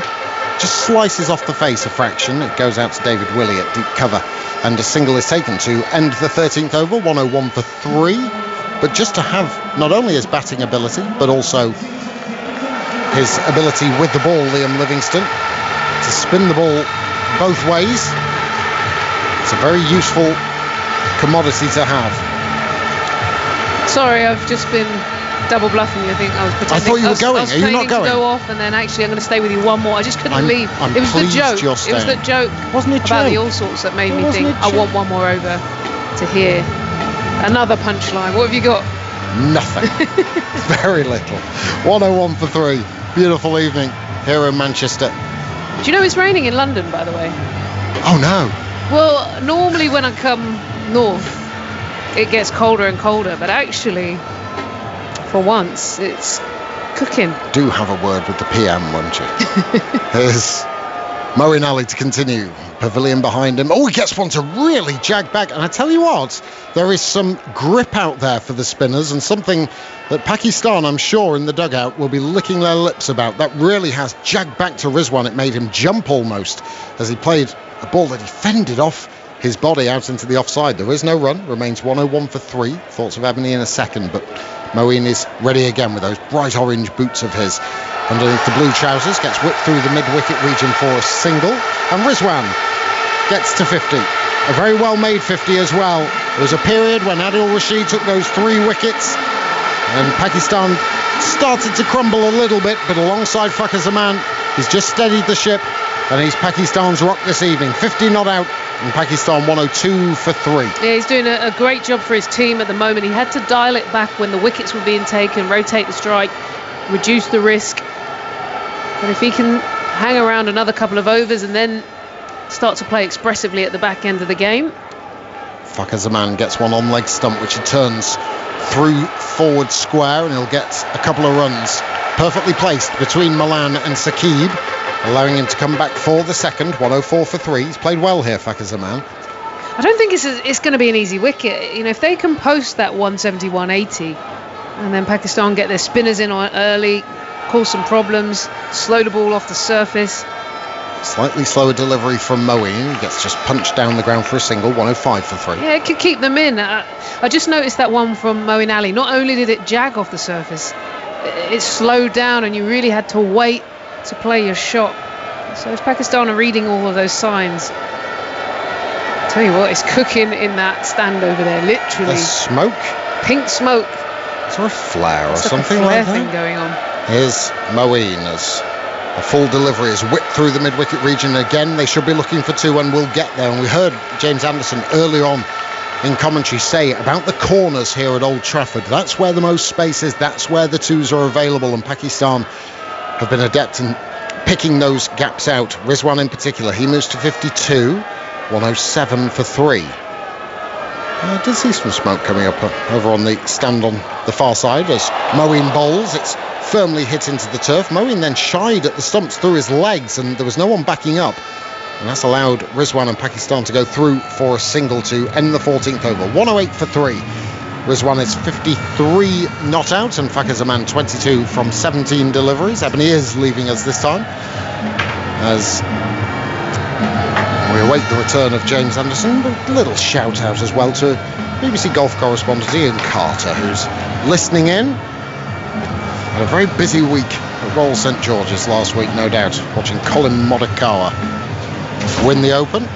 Great listening as well, and hopefully time to relax and listen to us. James Anderson is back. Thank you everyone for sending all of your pictures in where you're listening from, and across Europe and around the country as well. Always fun to see what you're getting up to on this Tuesday evening with Pakistan 108 for 3 off 14 overs. Also listeners on BBC Radio 5 Live as well as 5 Live Sports Extra. We are everywhere, James Anderson. Everywhere. Absolutely everywhere. Got it all covered. And how do you see this Pakistan innings? Yeah, I think they're in a decent position, having seen the spin that this pitch is taking. They've got 4 spinners to choose from, Pakistan, when they come to bowl. I think they'll be fairly happy with 6 overs left. They've got 7 wickets in hand. Rizwan, 53 not out of 40. I think he's the key. If he can go on and get an 80 and people bat around him, that could get them up to a really challenging total.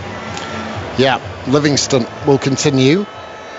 108 for 3, 14 overs gone from the Statham end. He tosses one up and almost a big heave into the leg side, but I think Rizwan was looking where it was going before connection, and it clatters into his pad and there is no run, but he was looking big leg side. Goodness me, if he'd connected it would have gone into the city centre. I saw some big hits at Headingley the other day, Liam Livingston's in particular. Enormous blow onto the roof as he comes in once more. A leg spinner which is more sedately played by Rizwan. Again, it's a sweep shot, but finds Bairstow at deep mid-wicket for another single. 109 for 3. Rizwan to 54. It's going to be, again, we mentioned this in Trent Bridge. We weren't together at Headingley, but where England will bowl at the latter part of their innings. Is it a hard length pitch? Is it a full of length pitch? Will slower balls grip? It would indicate they might, given the spin that's available. Your thoughts on that in a second as Livingston is ready to go again. Round the wicket to Fakhar Zaman. Slips still in place. An orthodox off spinner which has turned again. And Fakhar Zaman did well to adjust. He cut it out to Bairstow at dead point and scored to 110 for 3. Yeah, I think using the pitch here for the seamers if and when they come back at the death could be the way forward. Seeing how the spinners have got grip on this pitch. Livingston, leg spinner, swept just for a single, 111 for 3. I think that could be the way forward, and I think also England can learn a little bit from how Pakistan are batting here as well. So when they've gone for the big shot, I think they found it more difficult. But when they've seen Rizwan just playing some hard sweeps along the floor, rolling the wrists on the ball, rather than trying to go aerial and hit a big 6. It's a really big square boundary here, so you maybe just take the 1 and 2 and build partnerships like that.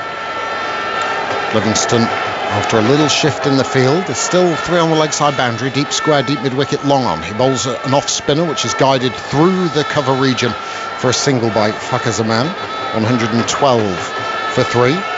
Just a reminder, since there's 2 Lancastrians with you, another couple are available. The No Balls Cricket Podcast, available on the Test Match Special stream on BBC Sounds, featuring Indian superstar Harmanpreet Kaur as Rizwan gets driven down.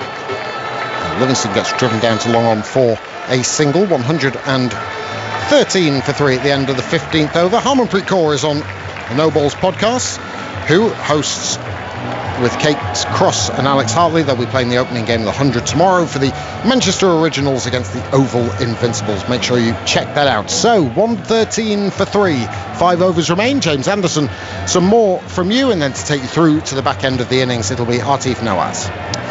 Yeah, I think this is clearly an important stage of the innings, but England are looking to keep bowling their spinners. We've seen a lot of grip on this surface. So Moeen Ali will bowl his allotted 4 overs, which he hasn't done it doesn't feel like he's done it a huge amount for England in recent times. And I wouldn't be surprised if Liam Livingston does the same at the other end. But interesting that Owen Morgan keeping going with his spinners here, where getting towards those death overs.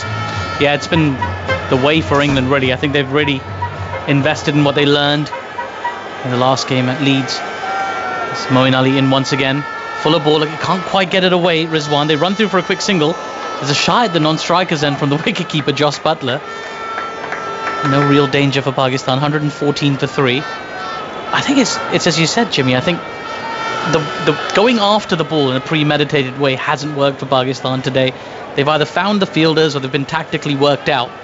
So they need to just take a step back and think about when they want to hit the ball, where they want to hit it, which has been lacking a little bit today. We've seen when they've worked and played proper shots, look for the gaps, there's been more there on offer.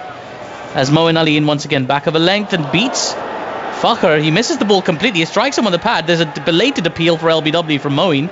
Umpire is unmoved. Now Moeen is making a case for the review. He's talking to Josh Butler, Owen Morgan.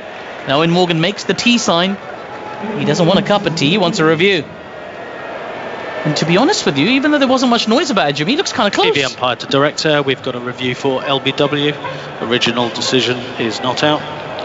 Can I see front on, please? Yeah, the thing for me here, Moeen Ali looked really sure It is a fair delivery. That's the voice of Martin Saggers, the third umpire.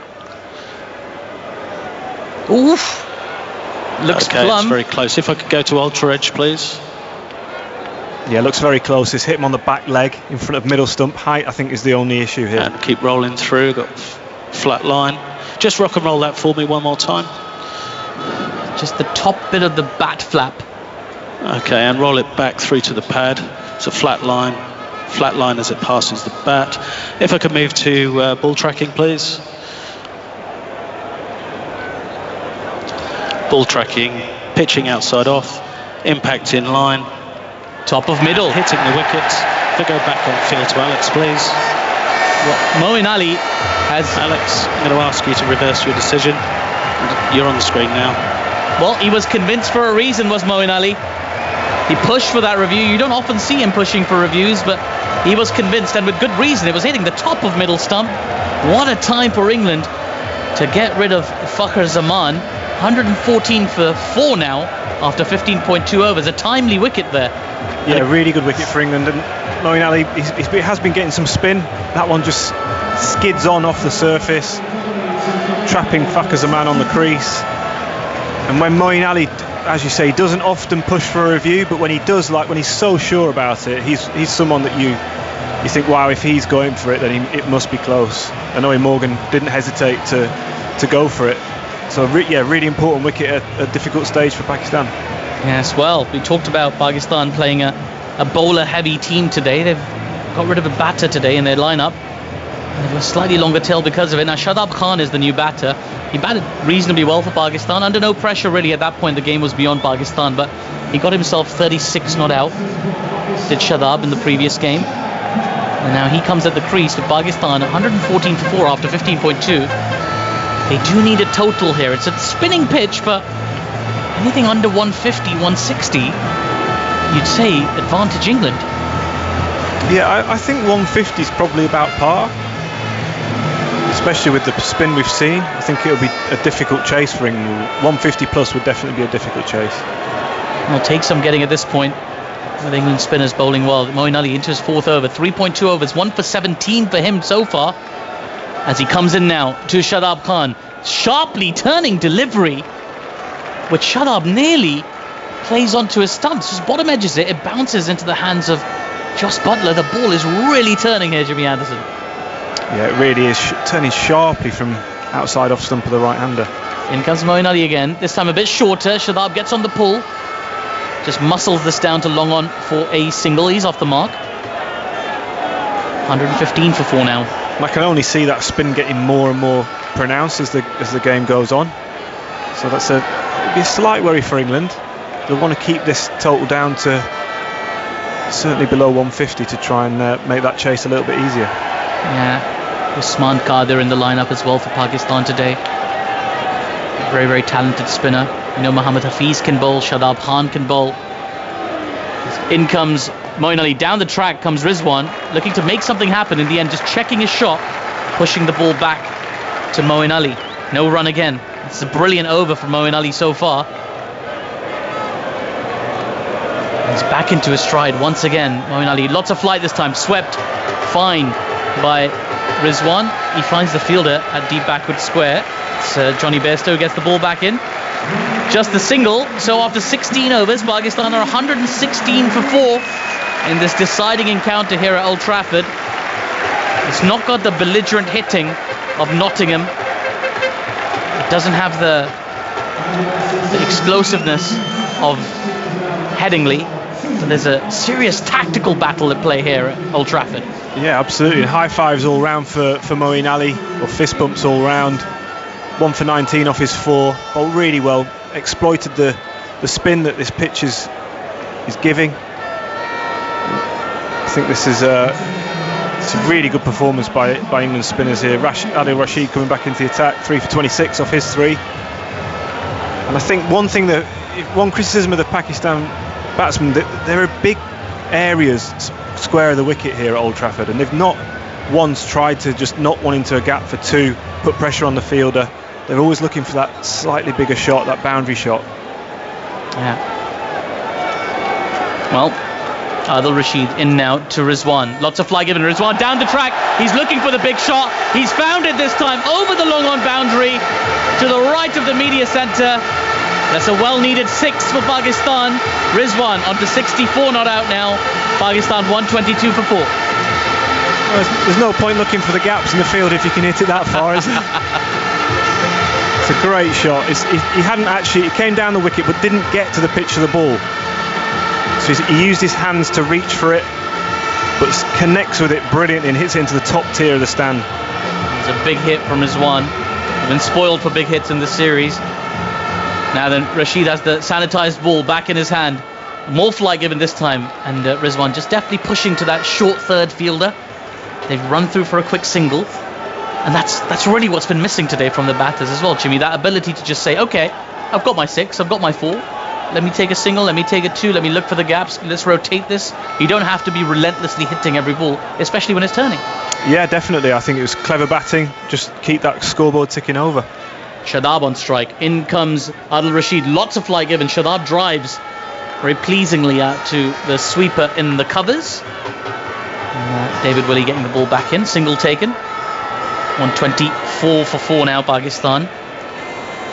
I wonder if England will continue with spin past this over as well. It's done really well for them. Adil Rashid 3 for 34. I've already seen a terrific spell from Moeen Ali. 4 overs, 1 for 19 for him. Maybe another over from Livingston. Well, we'll find out shortly as in comes Adil Rashid. This one's a bit shorter. Rizwan kneeling down, looking for the big sweep. Under edges it into the mid-wicket area. They take a single. It's very well bowled from Adil Rashid. Just saw that intent immediately from Rizwan. Yeah, just pushed it a bit wider, gave it a bit more flight, making Rizwan really reach for that sweep shot. When you're reaching that far, it's very hard to time it. Rashid in once again, bit shorter this time. Cut shot attempted by Shadab, misses the ball as it turns sharply away from him into the gloves of Jos Buttler, and another dot ball for England. Just a bit flatter and a bit quicker that time from Adil Rashid. He's already got all the tools. Makes him one of the finest leg spinners in the world today. And he comes now, Adil Rashid, this time a bit shorter. Shadab has hit this high up in the air. Is a fielder getting underneath it? Will he take the catch? Yes, he will. An excellent catch from Liam Livingstone. Adil Rashid has his 4th wicket. Shadab Khan has to depart for 2. And Pakistan losing momentum at a crucial time here. 17 overs gone, 125 for 5. What a catch that was from Livingstone. Yeah, just got the toe of the bat. Did Shadab hitting it out to mid-wicket, the mid-wicket region. Liam Livingstone having to cover a bit of ground to come in and catch that, but also he had the sun to contend with, which is right in his face. So he made a really good catch in the end, catching it low down in front of him. Well, it helps England's hopes of just holding Pakistan below that 150 mark that you're talking about. It's a longer till, as we keep saying. But crucially for Pakistan, Mohammad Rizwan is still there. Imad Wasim, the new batter, we know he can hit the ball a long way as well.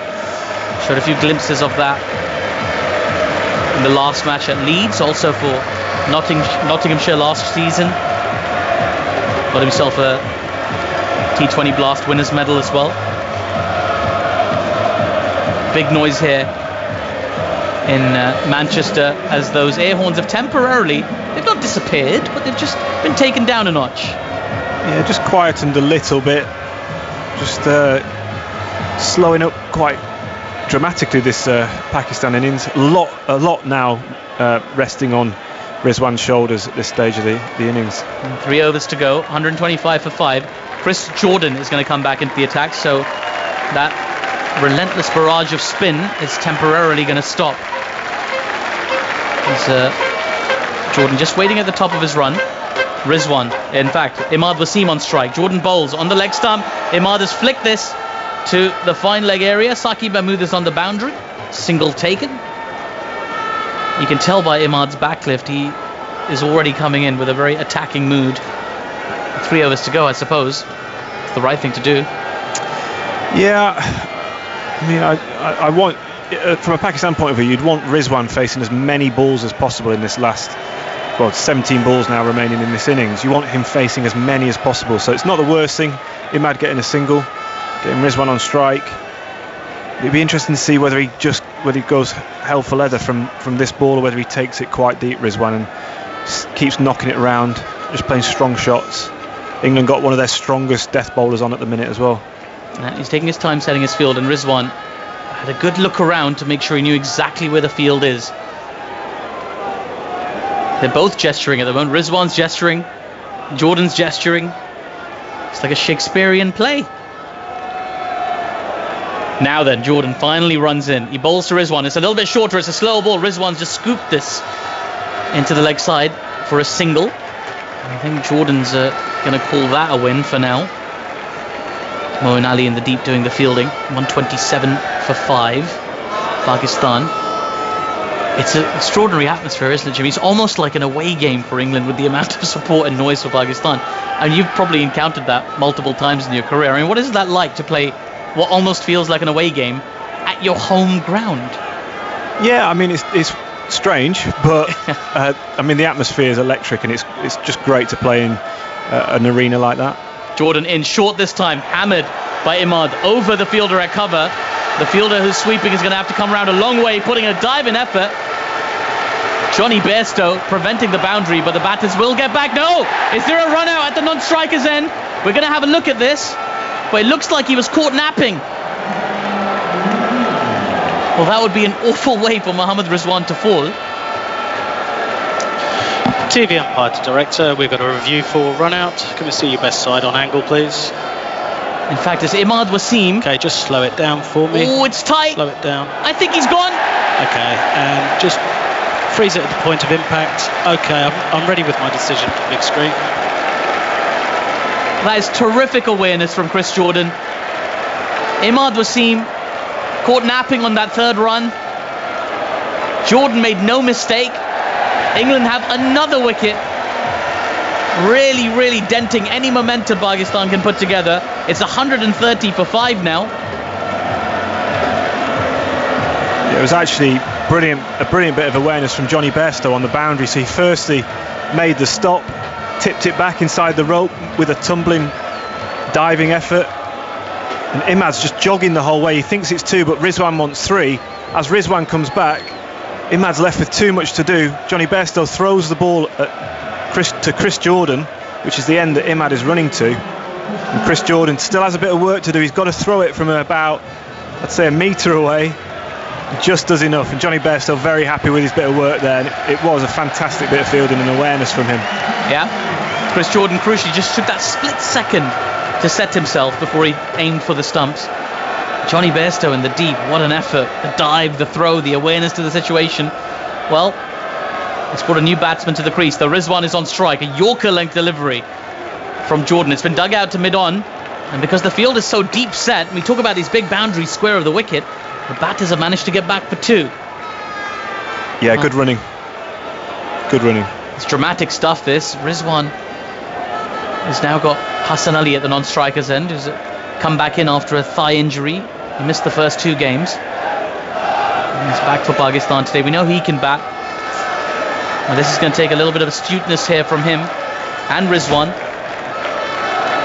A lot of pressure on here on Pakistan, as that ball getting a little bit scuffed up as well. It's just how Chris Jordan likes it. The death of an innings, that full stuff. Mohammad Rizwan on strike. In comes Chris Jordan. He bowls a low full toss. Rizwan drives straight down the ground. It beats the fielder at mid-off. There's no one at long-off. That is 4 runs. But Mohammad Rizwan's counter-attack continues. He's on 73 now. Pakistan 135 for 6. Small margins. Yeah, that's clever batting though from Rizwan. It's an attempted Yorker from Chris Jordan. Gets it slightly full. It's a full toss. Rizwan just gives himself that little bit of room outside leg stump because he's got mid-off and extra cover inside the circle. He knows that if he beats them either side, it's 4 runs. He times it well enough just to get to beat the diving fielder at mid-off. Jordan in once again. Bit fuller this time. Rizwan digs it into the leg side. He wants the single. He turns back immediately as Jordan had that ball in his hand and his follow through in a split second. Well, catch your breath. That was an eventful over. 135 for 6 after 18. Rizwan on 73 off 54 deliveries. Hassan Ali yet to face a delivery. That's extraordinary. What a match these spinners are having. 4 wickets for Adil Rashid today. So effective for England. But also the fielding, Jimmy Anderson, here at Old Trafford. From England, they're just not skipping a beat. You can tell that it's a big match and they're treating it as such. Definitely, yeah. They look right on it today. I think the fielding throughout the white ball summer has been fantastic, actually. Well, it has been for a number of years now. They're just... Everyone works so hard. They've got some of the best fielders in the world. And they also know exactly what their job is as well. You see them moving between overs. There's no arm waving or pointing from the captain. It's just the players take it on their shoulders as their responsibility to get themselves in the right place. I think that's really impressive to watch. Yeah, and Saqib Mahmood is going to be bowling the penultimate over. He's been really impressive again this entire white ball series against Pakistan. He was brought in to be part of that quote-unquote B team for England in the one-day international series. Impressed getting out Pakistan's best batter in Babar Azam multiple times. Forced his way into this T20 squad. Just has a little false start there in his run-up. Owen Morgan just stops him. He wants to adjust the field. Now the fielder from fine leg inside the circle is going to move across to backward point. They just want to just switch fielders there, Owen Morgan. He wants specific people in specific positions. Gives you an idea of how precise he is. In comes Saqib Mahmood to Hassan Ali. Starts with a short ball outside off. Hassan Ali goes for a wild swing. Misses the ball. Goes through to the keeper. It's a dot ball, 135 for 6. Yeah, just when you... At this stage of the innings, you have all your best fielders on the boundary, so that the field change there was David Malan was at backward point. He's moved him from there to short fine leg. You might say that's out of the way and trying to hide a fielder at this stage of the innings. David Willey, who's a slightly better fielder, he's gone to backward point. Well, he's been very good at his field positions, Owen Morgan. He just sat out the previous game, of course, let Josh Butler take over for a game. And he did very well as well, winning that game for England as captain. As in comes Mahmood, the short one. This one's been pulled high, it's been pulled long, it's been pulled into the crowd by Hassan Ali. Well, that noise tells you everything. A big shot to get Hassan Ali off the mark with a 6. Pakistan 141 for 6. That was quite the blow. Yeah, huge blow. It's probably the biggest part of the ground there. He's cleared the rope with ease.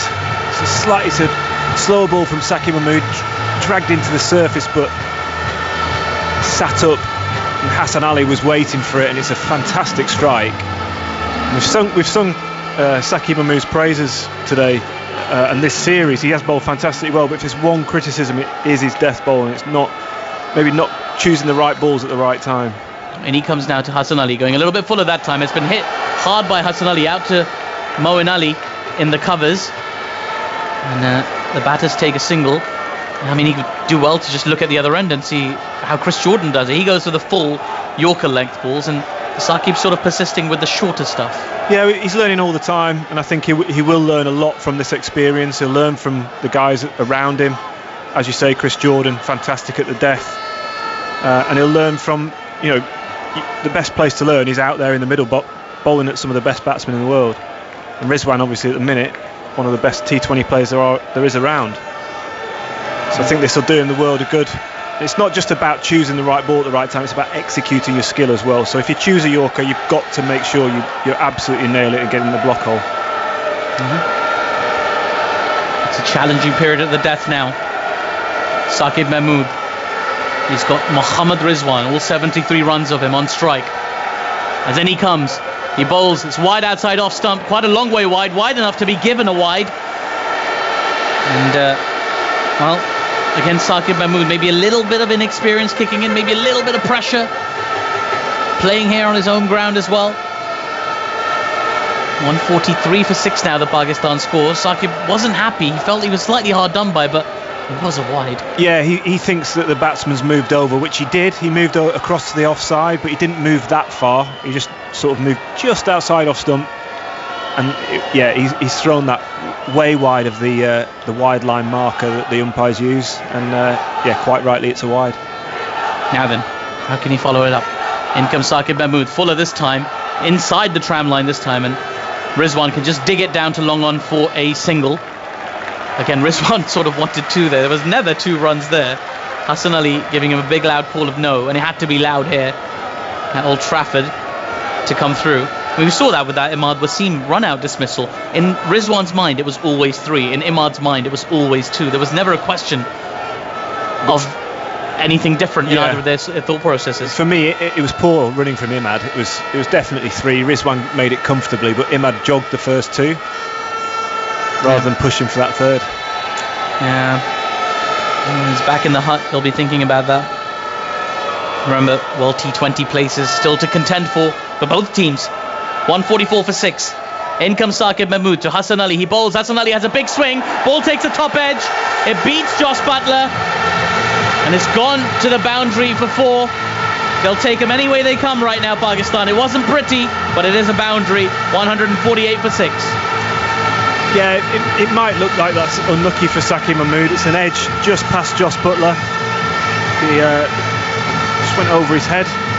It's a length ball. It's a length ball wide of off stump with pace on.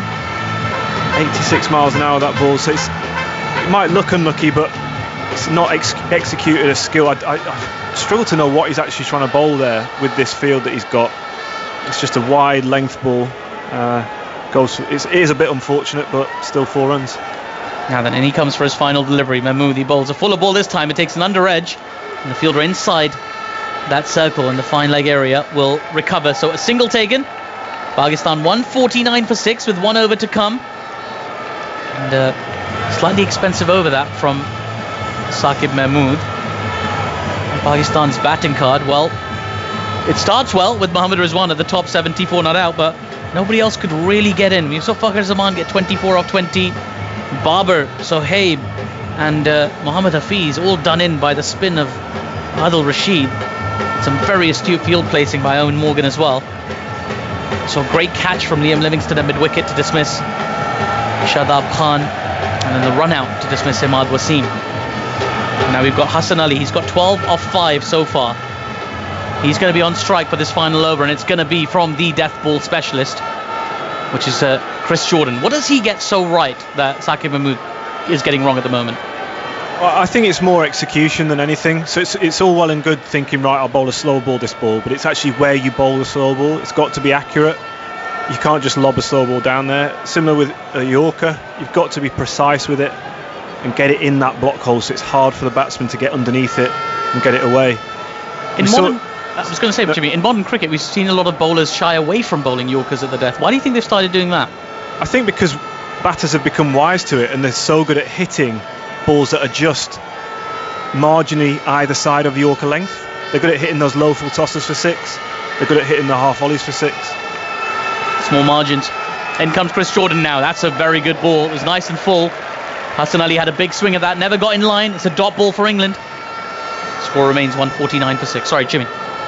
No, just to carry on from that, it's just about executing that skill. And there, Chris Jordan, it's not the perfect Yorker, but to a number 8, you can get away with those, and he did. And Hassan Ali punches his bat as if he should have actually made connection with that. He just didn't quite get in line with Hassan Ali. Jordan, he's got figures of 0 for 25 so far from his 3.1 overs, and he comes now. He bowls a full ball. This time Hassan Ali does make connection. It's gone high up in the air. It just clears the fielder, backing up for extra cover. And the sweeper Liam Livingston will get the ball back in. The batters take 2. Pakistan's 150 comes up. 151 for 6. And there are 4 balls to come in this innings. You can just see how much Mohammad Rizwan's chomping at the bit to get back down the striker's end. He was looking for 3 there when there was never 3. And he's just had a chat as well in between balls there. Well, Hassan Ali is going to be the man on strike. He's got 14 off 7, 200 strike rate, not bad. In comes Chris Jordan. This is full. It's a perfectly executed Yorker. Went between the stumps and the batter. 90 miles an hour from Chris Jordan as well. And most crucially, a dot ball. Yeah, that is perfect execution of the Yorker. 90 miles an hour. Angling into the right-handed batsman, and he can't get back on it. It misses leg stump by millimetres. In his follow-through, he managed to hit himself on the head with the bat as well. Well, Chris Jordan causing some problems. 3 balls to go here for Pakistan. How far can they get? As Jordan comes in, he bowls another full, fast Yorker, dug out by Hassan Ali into the mid-on region.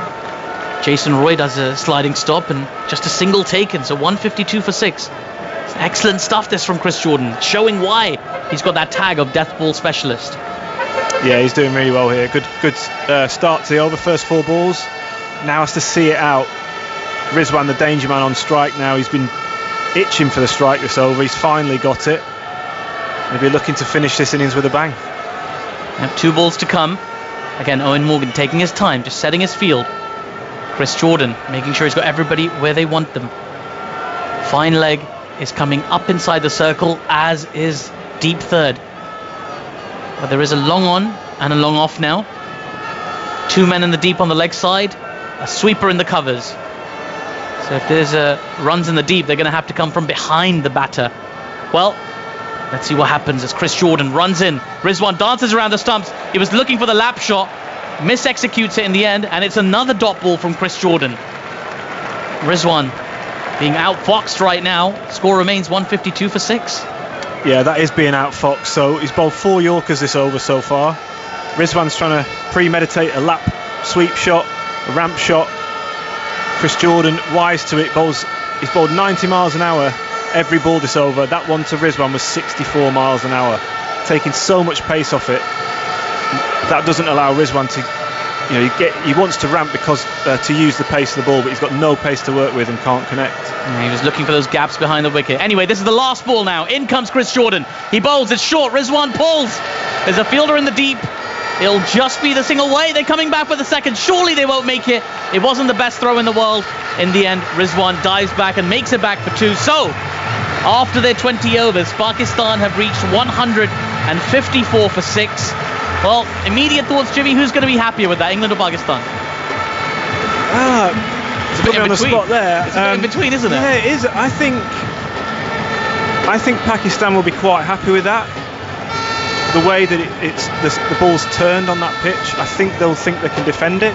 But at the same time, I imagine England are going into the dressing room feeling positive. They know they've got the batting lineup, the strength and depth to be able to chase any score down on any surface. So I think both teams will be equally happy at this stage of the game.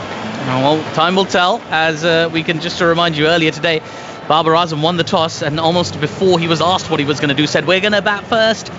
Maybe a correction from what happened at Leeds. Pakistan have managed to get themselves to 154 for 6 after the 20 overs, largely due to the efforts of their wicket-keeping opening batter, Mohammad Rizwan. 76 of 57 deliveries for him. And for England, Adil Rashid, the star of the show, 4 wickets from his 4 overs, giving away just 35 runs. And Moeen Ali, a great supporting effort from him as well. 4 overs, 1 for 19. So, we're going to be back very, very shortly. Ellie Oldroyd, what did you make of that performance? Who do you think is ahead? I think it's so brilliantly balanced. I mean, listening to Jimmy, it just feels like those ought to be runs that England feel they can get with the way that they bat all the way down, as we said, to Liam Livingstone coming in at number 7 in that batting lineup. But I think, I don't want you to think, guys, the fact that England have got this range of bowling options as well, that you've got Adil Rashid taking 4, you've got Moeen taking 1 as well, and then you've got Chris Jordan bowling at the depth, at the death, Jimmy. It feels as a really, just kind of indicates how strong England are in all departments. Yeah, definitely. I think they've got really exciting options. They've got all bases covered for various conditions. And I think even Liam Livingstone tonight, he didn't take a wicket, but he went at 7 and over in his three overs.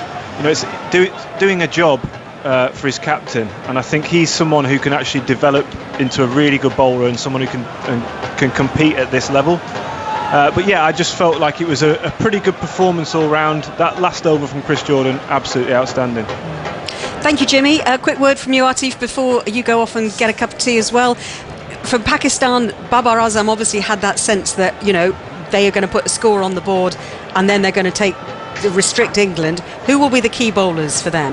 Well, it's going to be the spinners, just as Jimmy said. We've got Usman Qadir to look forward to seeing today. Very exciting bowler, son of Pakistani late great legend Abdul Qadir, who is widely credited for perfecting the googly.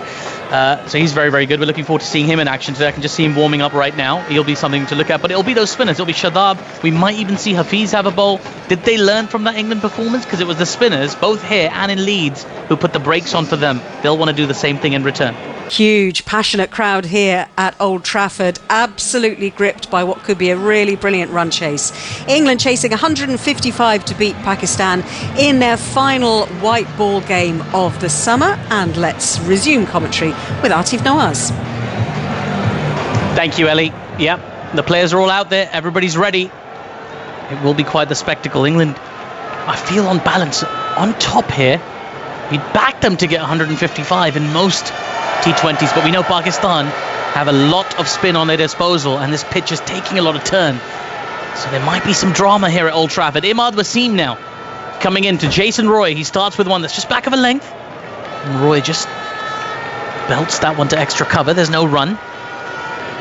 There's a slight lull in the crowd right now. It's almost the calm before the storm. That noise has just temporarily dipped as the expectations build, as in comes Imad Wasim. This is shorter, and again Roy can't find the gap, finds the fielder extra cover. There is no run. Short and flat so far from Imad. He's not necessarily trying to give the ball flight or turn it sharply, as in he comes again, a bit straighter this time. And Roy just defends the ball back to him for no run. 3 dots in a row to start this England innings. I've got Jimmy Anderson alongside me. As we suspected, Jimmy, it's not going to be straightforward for England. No, it's not at all, especially spin opening the bowl, and I think this is a sign of things to come. In comes Imad again. This time Jason Roy is able to just punch that down to long off to get off the mark and get England going. Their first run coming off the 4th delivery of the first over. I think they possibly learned a little bit from that Pakistan performance as well, just to hold back a little bit. You don't need to go big straight away, especially when you've got the marker of 155. Yeah, and I think we might see England just using the sort of area of this ground a little bit more, trying to chip it into pockets and get 2s and 3s rather than just going for the big shot all the time. I think that when Pakistan looked to go for the big shot, it looked tricky. Well, Josh Buttler on strike now, as in comes Imad Wasim, and Buttler happy to just drive that down to the long off region. He's off the mark as well with a single. England 2 for no loss. Josh Buttler, of course, with that magnificent, what turned out to be match-winning 50 for England in the second T20 of this series. He was captain in the previous game as well. As in comes Imad now for the last ball of the first over. This time Roy again happy to just belt that ball down to long off for a single. Bit of a stalemate at the moment between these teams after 1 over. England 3 for no loss. And again, just a little bit of a hush. I mean, I know it doesn't sound like it, but this is a comparative hush in the crowd as they're awaiting something big to happen. Yeah, I think if there's a wicket, we might hear a little bit more noise, a few more horns. But right now, it just looks like it's just a bit of a lull. But I think this is. I don't expect to see massive shots from this England opening pair. I think they'll also take the time, the same way Babar Azam and Rizwan did in the Pakistan innings. I'd be surprised if these two try to take any undue risks, certainly in this first few overs. Well, it's going to be the pace of Shaheen Afridi to open from the other end. I suspect how many overs he bowls will depend very much on how this one goes. And we do expect Pakistan to lean on that spin bowling attack today. Could bowl 20 overs of spin here, Pakistan. They've got the resources, not full time, but they do have the options. Anyway, Shaheen is at the top of his run. He's got a slip in place, some protection in the deep on the leg side, and a deepish set third man. Now, in comes Shaheen to Jason Roy. He bowls a length ball. Jason Roy carves that through the gap in the covers, and that is England's first boundary. Big cheer here at Old Trafford. England 7 for no loss after 1.1 overs. Yeah, lovely shot from Jason Roy. Got a little bit of width from Shaheen Afridi. Pace on the ball, 88 miles an hour that ball. Just has to use the pace, guides it through the point region, dissecting the field. Really well placed shot. Didn't try and overhit it, just used the pace and timed it beautifully. Yeah. That's what Jason Roy can be, so destructive in so many ways for England. As in comes Shaheen Afridi, slightly better length that time as the ball's hit back to him, and he does that theatrical thing of threatening to throw the stumps down in his follow through. In the end, he'll take the dot ball and go back to his mark. Better length that time. Yeah, and line as well. Line was straighter, didn't allow Jason Roy to use any width, tucking him up a little bit. And I think that's what you've got to try and do to Jason Roy early on. Try and just starve him. If you let him get outside off stump and get his hands free, that's where he's dangerous. Shaheen Afridi, he's bowled well in the series so far. He's got 4 wickets from the 2 games thus far. And he comes now, he bowls like another good length ball, just teases that inside edge. Just gets a bottom edge on it that time, does Jason Roy, as it goes on the bounce to the keeper. Smile from Mohammad Rizwan as there's another dot ball. Bowled beautifully at Trent Bridge with Shaheen. 3 wickets for 30 there. Within himself, very young age, at 21, already leading the bowling attack. So keen to play every game that comes his way. He doesn't want to sit out anything. Was offered the chance by the PCB to take a rest when they toured Zimbabwe. He said, no, I want to go. In comes Shaheen now. Good length ball. This one's been smashed over mid-wicket by Jason Roy. 1 bounce into the fence. Well, bit fuller. And that cross-batted swing of Jason Roy connects. 11 for no loss after 1.4 overs. Yeah, nice shot from Jason Roy. Using his feet. Little skip down the wicket. But really controlled shot. Doesn't try and overhit it. Just sort of a little check drive over mid-on. Nice use of the feet though. Getting out, that really disturbs a bowler's length. It can really affect you if you're just trying to settle into your spell. Batsman comes out of his crease and just upsets that length a little bit. And the umpire was there, was just checking that it was a boundary. We've had confirmation now. It was a 1 bounce 4. And then Shaheen steaming in this time as Jason Roy makes some room outside off and just tickles this down to fine leg for another boundary. We talk about the dimensions of Jason Roy. He can hit 4s in so many different ways. That's just one of them. England 15 for no loss after 1.5 overs. Yeah, that's really clever batting from Jason Roy. Just shuffles across the stumps a little bit over to the offside. Allows him to clip the ball. He gets the ball. It's a decent ball from Shaheen Afridi. Just back of a length. Quite straight. But because he's moved across to off stump, it turns it into a leg stump ball for him. It's on his hip. He can guide it into a real vacant area behind square on the leg side. Now then, Shaheen coming in for the final delivery of his first over. This is short. It's been pulled by Jason Roy. It's going to go to the boundary in the leg side again. A very expensive over from Shaheen Shah Afridi. He's gone for 16. England on the march. 19 for no loss after 2 overs. I feel like we've got 4 different dimensions of Jason Roy in that over. We've got a classical extra cover drive, sort of square the wicket through the covers, with a dance down the pitch over the top, little clip through the leg side for 4, and that one was bludgeoned. He was expecting it just back of a length. Just a great shot, pull shot through the leg side, but timed brilliantly, really putting pressure on Shaheen Afridi. Now, after that economical first over from Imad Wasim that went for 3, England have evened things up very quickly. 19 for no loss after 2 overs.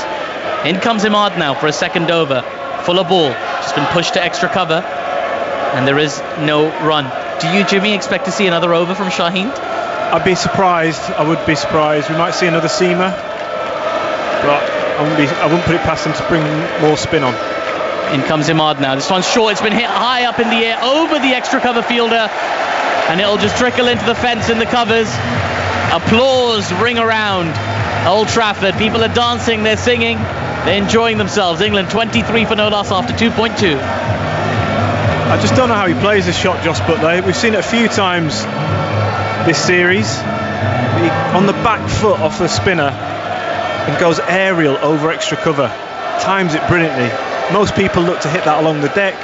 He's quite happy to hit it into a vacant area in extra cover. Imad Wasim in once again, this time under edge from Jos Buttler, and there is no run. Yeah, I describe that shot as sort of, you know when you're making a pizza at home and you're spinning pizza dough and you try and flick it up in the air and catch it in your hands again. Imagine you weren't trying to catch it, you were trying to chuck it at someone's face. That's kind of how Jos Buttler plays that shot. In comes Imad Wasim, down the track comes Jos Buttler this time, thick inside edge into the mid-wicket area. They take the first one quickly, they want a second, they don't take it. Good piece of fielding at mid-wicket there by Hassan Ali. England 24 for no loss after 2.4 overs, making a bright start here in their pursuit of 155 to win this Vitality IT20 series against Pakistan 2-1. Remember, Pakistan took a 1-0 lead in this series. England came back strong in that second game at Leeds, looking to close this out here. Imad Wasim in once again from wide of the crease and just squaring up Jason Roy a little bit there. He just pushes the ball to mid-off, and there is no run. Score remains 24 for no loss. It's a big call for Babar Azam, who bowls the next over.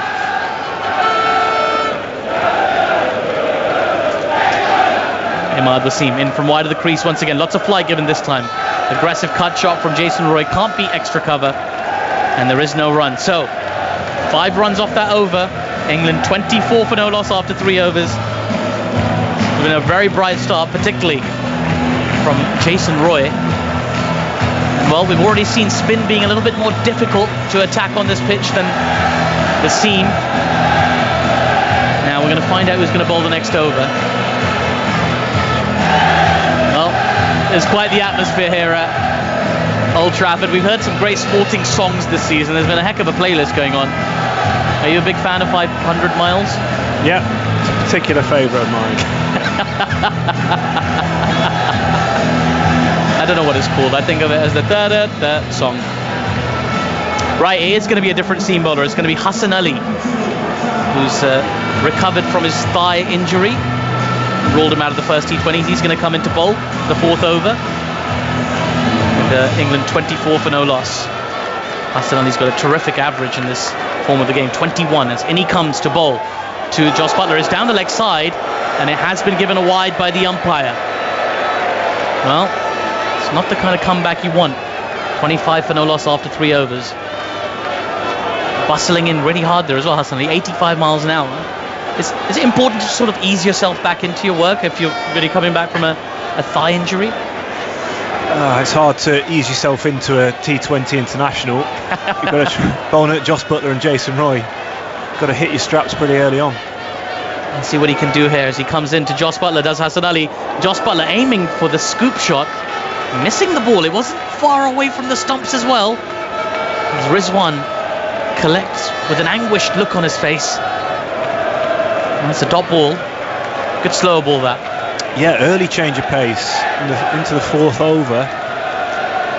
Looks like Pakistan have already learnt from how England bowled and what the ball was doing, what was difficult to hit. And that ball just going over the top of middle stump by millimetres. In comes Hassan Ali again this time. A length ball. It's been driven nicely by Jos Buttler, but only as far as the cover fielder. And there is no run. It's done so well to reinvent himself. Hassan Ali made a very bright start to his career. Discovered in the PSL, the very first PSL. The first big discovery for Pakistan from that tournament. And after that became a mainstay and suffered a debilitating injury that took him out of the international game for 24 months. Made a comeback with a bang as captain of the Central Punjab team in Pakistan's domestic system. Got a 99-run innings in the final of a 4-day game to tie that competition in quite extraordinary circumstances. And now he's back in a leadership position in the Pakistan side. As in he comes to Jos Buttler. He bowls, Buttler pushes. Again, only as far as point. Fakhar Zaman quickly onto the ball. It's another dot. Corrected himself quite well after that first straying in line. Yeah, you could see what, I mean, you don't want to bowl a wide, but I could see what he's trying to do. He's trying to bowl very tight and not give any width to these two batters. So it's quite easy to do when you're bowling straight. As a bowler, you don't want to give any width whatsoever. You can stray down leg side, but you're not too fussed about that, really. Fine leg is up inside the circle. As in comes Hassan Ali, nice and full. It's been hit back to him in his follow through, but on the bump. And another dot ball. Pressure building slightly on Jos Buttler. He's got 6 off 9. Hassan Ali's bowled a good pace here. The slower one was 68 miles an hour, but everything else is the 80s and close to 90. Seems like he's healed up quite well.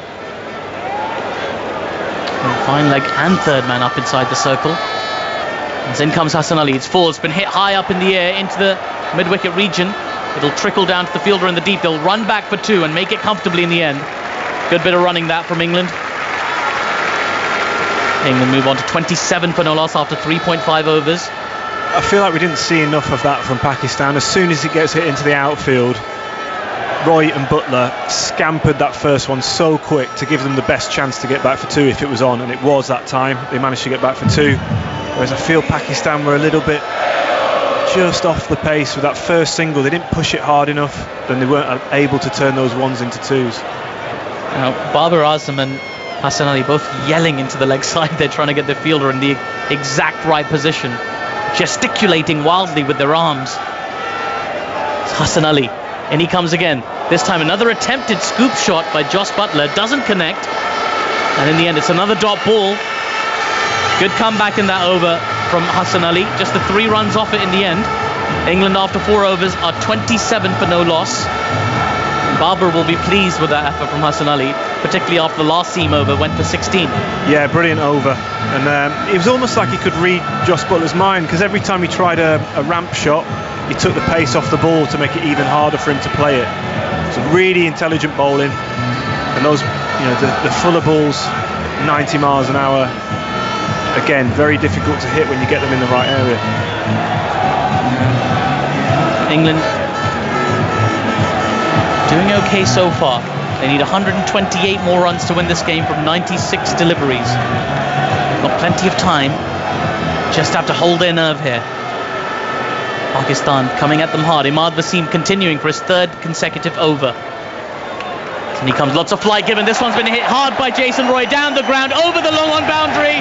It's 6. Jason Roy picking up where he left off. He's on to 24 now. England 33 for no loss. What a blow. Yeah, really good shot. Didn't use his feet, just from the crease. There's a big sort of lofted on drive. Goes all the way. I think it's really intelligent batting. They've used the first 4 overs just getting the pace of the pitch, and now they're looking to expand a little bit. Imad Wasim in from wide of the crease once again, back of a length this time, driven by Jason Roy, but just to the fielder at point. There is no run. 33 for no loss. Jason Roy is one of those players who can just relieve pressure at any given time. You don't look away when Jason Roy is batting. Can always make things happen. He's being tempted by that big shot over long on as well. A little bit quicker this time from Imad, and Roy's onto it quickly. He swivels, he pulls it into the boundary on the leg side this time. Another 4. Jason Roy is flying here. He's on to 28. Imad Wasim has got to rethink his plans here. England 37 for no loss after 4.3 overs. Pakistan under pressure. Again, a pretty low risk shot as well. Just using the pace, picking the gap. Bit quicker and flatter that time from Imad Wasim. It's just been chopped into the offside. And they've run through for a single. And Babar Azam is not happy. He's just gesturing to his fielder there. to be in the right area. He wants to make sure the fielders that are on the one are on the one. 38 for no loss. 2 balls to come in the 5th over. Josh Buttler on strike now. He's got 8 from 11. In comes Imad. Down the track comes Josh Buttler. Under edge. Almost onto the stumps. Almost towards Rizwan. He was a long way down the pitch as well. Almost caught in no man's land there, Josh Buttler. A little under edge saved him in the end. They run through for a single. England 39 for no loss. Turn and bounce for Imad. Promising signs for Pakistan. Just give these 2 English batsmen a little bit of food for thought there. In comes Imad again, a bit fuller. Just quickly on to Roy, who attempts a pull shot. Doesn't quite execute it as he would have liked, so it's a dot ball to finish the over, but a fruitful one for England. 12 off it after 5 overs. England 39 for no loss. Jimmy Addison, your thoughts so far on this England chase? And in a minute, you're going to be joined by Charles Dagnall. Yeah, I think a pretty good start for England. They'll be happy with none down. 39 off the 5. And these 2, you feel like if they give themselves time to get in, they can be really devastating as the innings goes on. I think England will be looking, now they've got to this point, first 5 overs, pretty comfortable. They'll be looking for one of these 2 to go on and bat through the whole innings. Yeah, absolutely. Hi, Jim. It's the thing is about this England response is all about the leg spinning duo of Pakistan. Well, Hassan Ali it is. Comes on from the Statham end, bowls a beautiful Yorker with a hint of movement back in to Josh Buttler, and there is no run. He's dug it out well. 39 without loss, and Roy is 29 of those 39. Buttler 9 off 13. All of the ground now in shade, even though we can still see the sun rising above the parties. Well, not rising, falling. If it was rising, the other way, mate. Yeah, it's the other way. It's coming downwards, isn't it? That's right. Here's Hassan Ali showing orange soles of his shoes as he comes in. And is he caught behind? No. Rizwan is celebrating, but no movement from the bowler. Good pace delivery. Taken on the rise by Mohammad Rizwan. 89 miles an hour. That looked slippery, and indeed it was. It looked really slippery. Yeah, he's bowling really well here. He's kissed the surface really nicely. Beaten Josh Buttler for pace. And beats the outside edge. But yeah, fantastic bowling. Rizwan fooled me and many Pakistan supporters around the ground who thought they'd seen the back of Josh Buttler. He waits for Hassan Ali.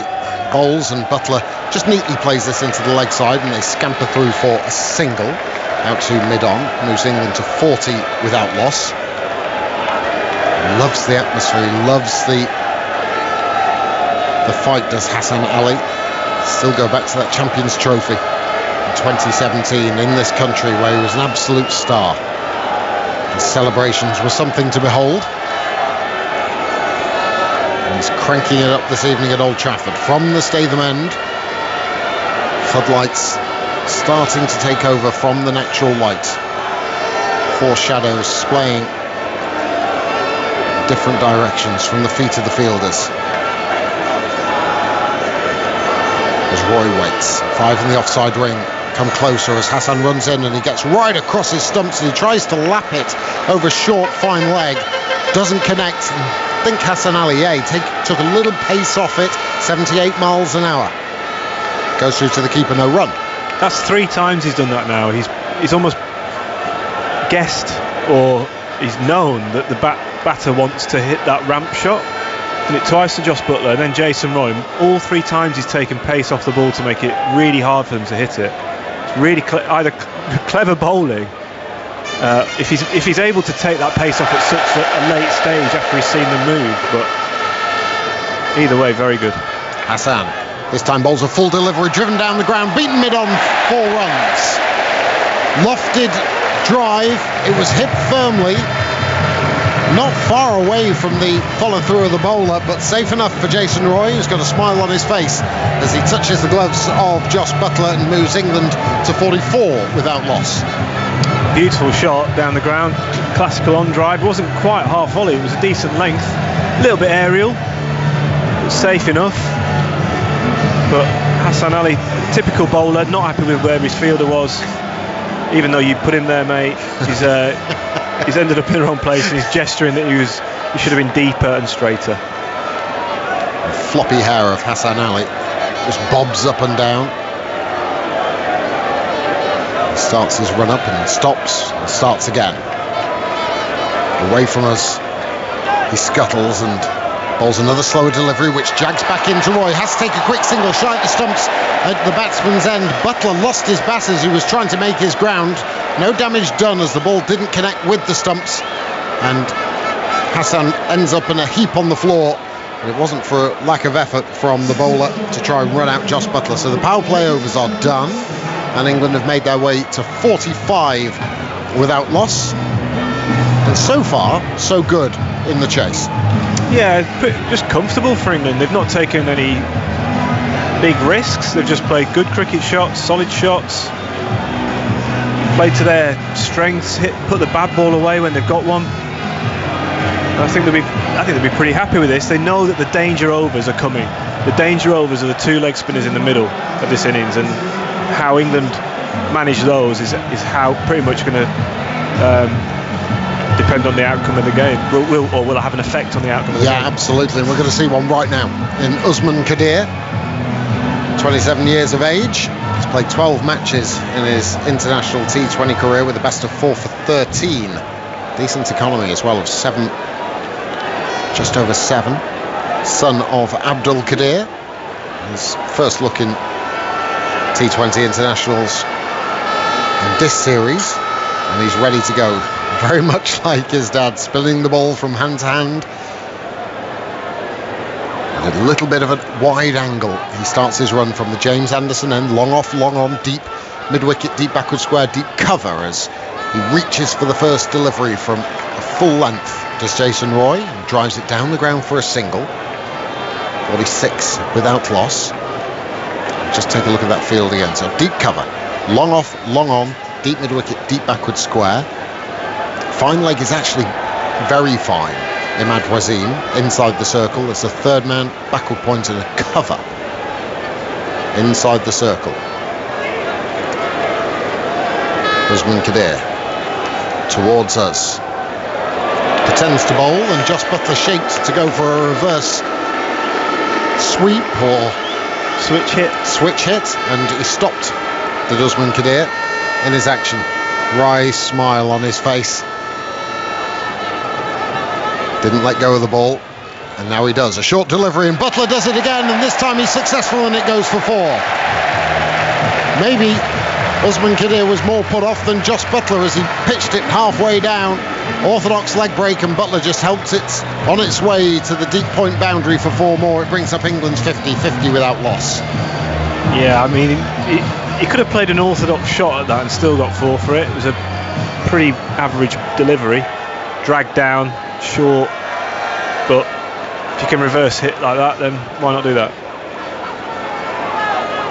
Khadir close to the stumps, he's reversed again, and he's not quite beaten the dive of Hassan Ali. In fact, it's Mohammad Hafiz at backward point, and a single is taken. Full toss this time, so he's not found his range quite yet, Usman Khadir.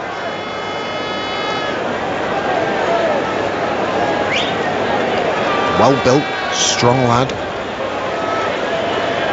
Come past umpire Alex Wolf now as Roy waits for him. Again, it's short, and it's a reverse, and it's 4 runs.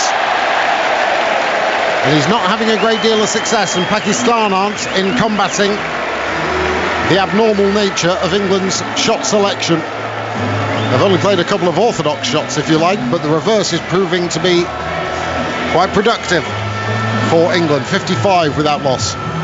Yeah, I wonder if they've had a chat about this and thought that's the best way to go, because they're both playing it pretty well. Good connection from Jason Roy there. Pick the gap in the between backward point and even more backward point. I don't know what those feelers are called. Yes, as Khadir this time bowls on the length, and this is swept away in an orthodox fashion, and it will bring 4 to England. Doesn't really matter what Usman Khadir is bowling at the moment, and that wry smile has turned into a grimace for the bowler. Swept for 4 to deep backward square. England feasting at the moment, 59 without loss. Yeah, again, a pretty low risk shot, just rolling the wrists on an orthodox sweep. There's a big gap between man on 45 inside the circle and deep square leg. There's a huge gap there, so if you just get a bit of bat on it, you're likely to get 2, maybe even 4, as Jason Roy did there. Quick conversation between Babar Azam and Usman Khadir. Runs coming too frequently for England from Babar's point of view. 14 so far off the over. 1 ball remains. Roy is 43 not out. He waits for Khadir, and it's a sweep attempted again and a half an appeal, but the ball pitched out way outside of leg. It rattles Roy on the pad. I think it will be signalled as leg byes. Indeed it is, and it's the end of the 7th over. England 60 without loss. Roy is 43, Butler is 15 on 5 Live. And 5 Live Sports Extra. Great to have your company this Tuesday evening. Don't forget you can watch in-play highlights via the BBC Sport website and app. Catch the T20 cricket highlights tonight on BBC 2 at 11:15 with Jimmy Anderson and Ebony Rainford Brent, who has wandered in next to me. Hello, Charles. Hello, Ebony. I'm enjoying watching this. I think what I'm seeing is England are just so good. Like, in theory, the spinner coming on with the field set back should have when things should have started to calm down. Yeah. And they just made it look so easy, taking 3 boundaries, reverse sweeps, all the skill sets just to release pressure when Pakistan are trying to get on. So it's just a side to me that looks so well oiled. This is great preparation to come back. Well, it's going to be Shadab who will take up the attack from the Statham end. Jason Roy surveying the scene. The leg spinner skips away from us, bowls on a good length around about middle and off. Onto the back foot goes Roy and quite happily plays it through the onside for an easy single. 61 without loss. Sun getting ever lower. Those deep blues turning into pinks and purples across the skyline over towards the north of Lancashire. Straight ahead of us, Bolton and Bury. Look out to the left, Liverpool way. Fabulous scene here at Old Trafford. Packed house, 20,000 people. Lots of noise, great entertainment. Shadab bowls, down the pitch comes Butler, and he's not quite to the pitch, so he just held his shot back. Got in a bit of a tangle in the end as the ball clattered off pad and bat, and out into the offside it goes. There is no run. Field for Butler, much the same. There is deep backward square, deep mid-wicket, long on, long off, deep cover. Shadab bowls, tosses this one up, and it's half an appeal from Mohammad Rizwan for LBW behind the stumps as it clatters into the pad of Josh Butler, but umpire and bowler both not interested. Remains 61 without loss.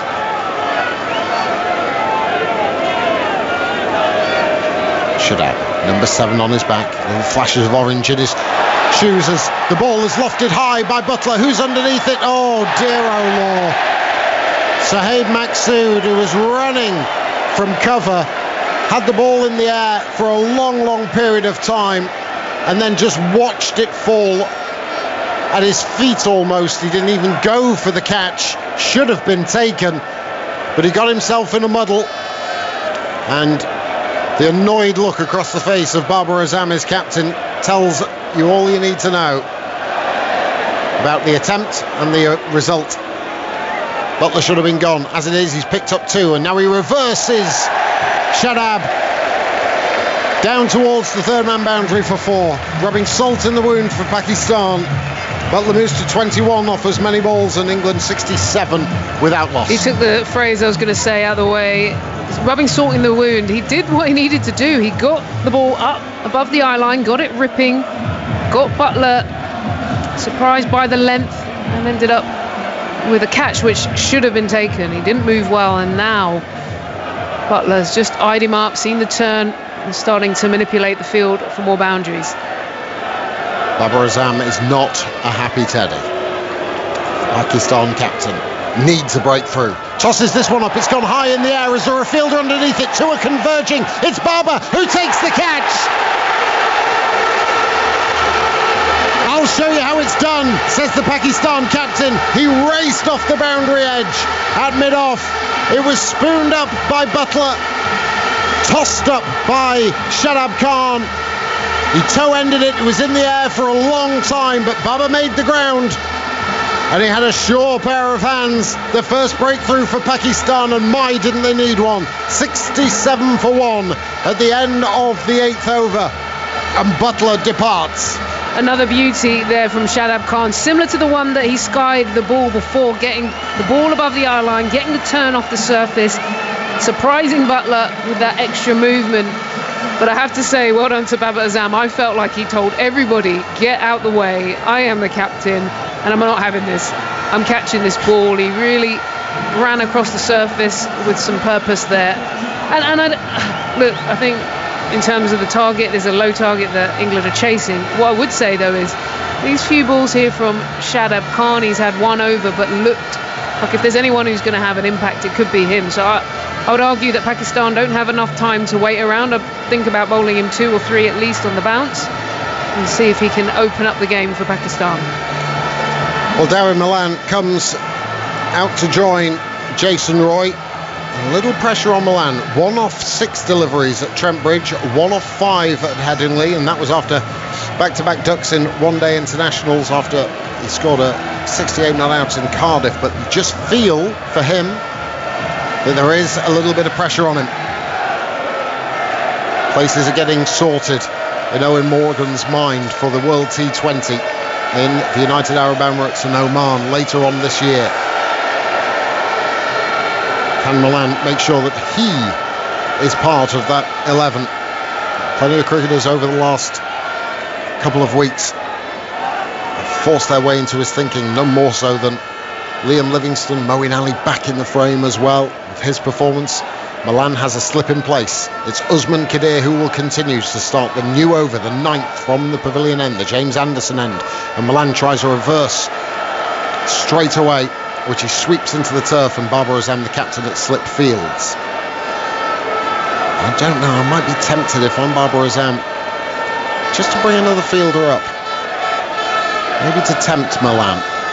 He's got 5 on the boundary at the moment as Usman Khadir trundles in, bowls, and Milan drives confidently out through the offside and just pick up a single as Shaheen Shah Afridi fields, and a bevy of Pakistan backing up fielders run in a line almost like the Green Arrows, all in formation in a beautifully straight line to try and back up the throw from Afridi, but it was a good one. I have a feeling they feel they need to step it up, but poor fielding a little while ago, and then Baba raised the standard, and now they realise it's crunch time.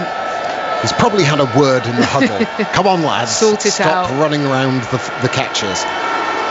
Or words to that effect. 68 for 1, 8.2 overs gone. Flags fluttering on the top of the pavilion as Usman Khadir bowls, heaved into the onside from a good length delivery from Khadir, and the single will be collected by Roy. 69 for 1. Just thinking about the change, you were saying they're bringing the slip back in for Milan. It would mostly be the mid-off fielder to the left-hander that could come up because of the natural arc, so that's an option. Yeah, I'm with you. Yeah. I like that. Bring Tempt up him mid-off. to go against the spin. Might be just worth it. Khadir bowls, and one that does come back, an orthodox leg break from short of a length. Milan onto the back foot, just pushes it through the offside for a single. 70 for 1. This feels a fraction slow for me, Khadir. I look at him and Shadab Khan. Shadab Khan getting it to rip, getting above the eye line, but seems to kiss on the surface a bit more. You're right. It doesn't feel like it's fizzing out of the hand from Usman Khadir. Now look, he's not played, but Shadab just looks in a better groove. Mexican wave has started here at Old Trafford as Usman Khadir bowls, and a reverse sweep attempted by Roy. Bit of confusion with the running. Roy wanted one and Milan wasn't quite sure, so sent him back, and Mohammad Rizwan destroys the stumps with the ball that comes flying in from Saheed Maqsood. But Roy had made his ground, and it remains 70 for 1. The Barmy Army are here. Well, we've got contrast. I love this. Pakistan supporters with the hooters and noisemakers, and then the Barmy Army chanting this T20 cricket. You have to love it. Fabulous atmosphere here at Old Trafford. Series on the line, remember. The wave going through the party stand over towards the pointers. Kadir bowls a full delivery, worked away through the leg side by Jason Roy. Should be 2 as Shaheen Shah Afridi runs round from long on. Left arm throw, and England pick up 2. So 9 overs gone, 72 for 1. So 60. Just having a look there at the scoreboard. 72 for 1 it is. 83 more runs to win from 66 deliveries. Oh, the crowd have gone early with the chorus. I'm sure they have. Bit of hi-ho silver lining. They need a conductor out there in the middle just saying, right, hold it, right, you now. I'd love to see the party stand take on the Holly stand. Imagine if you could just have the other stand just temporarily and they could go, right, your turn. I will go with the Holly stand for dress up. Yeah. They will be far more eclectically dressed. Yeah. I think. But the party stand has got 8,000 in there, but the Hollies has got a roof. It's a tough call, Ebony. It's a tough call. I would like to see that showdown, though. I think it's well worth it. Yeah. There you go. They got it right this time. They're on it. They've caught up. All the standards are coming out now. We had the Tailenders tune, or 500 Miles by the Proclaimers. Right, Shadab Khan for me is the only one I think at the moment looks like he could turn this game for Pakistan. Well, here he is with a slip in place, and Malan chops away at this one, almost like he's cutting a tree with an axe. And it goes out to deep point for a single, moves him to 3 from 4, 73 for 1. Just coming up to 9 o'clock.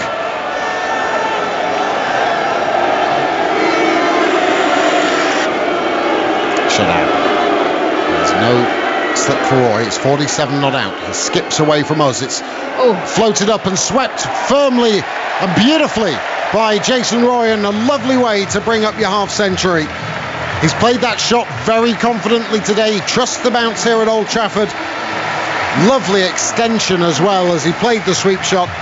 And only 30 balls for Jason Roy, including 9 fours and 1 6 to bring up his half century. That's a really good way to go to it.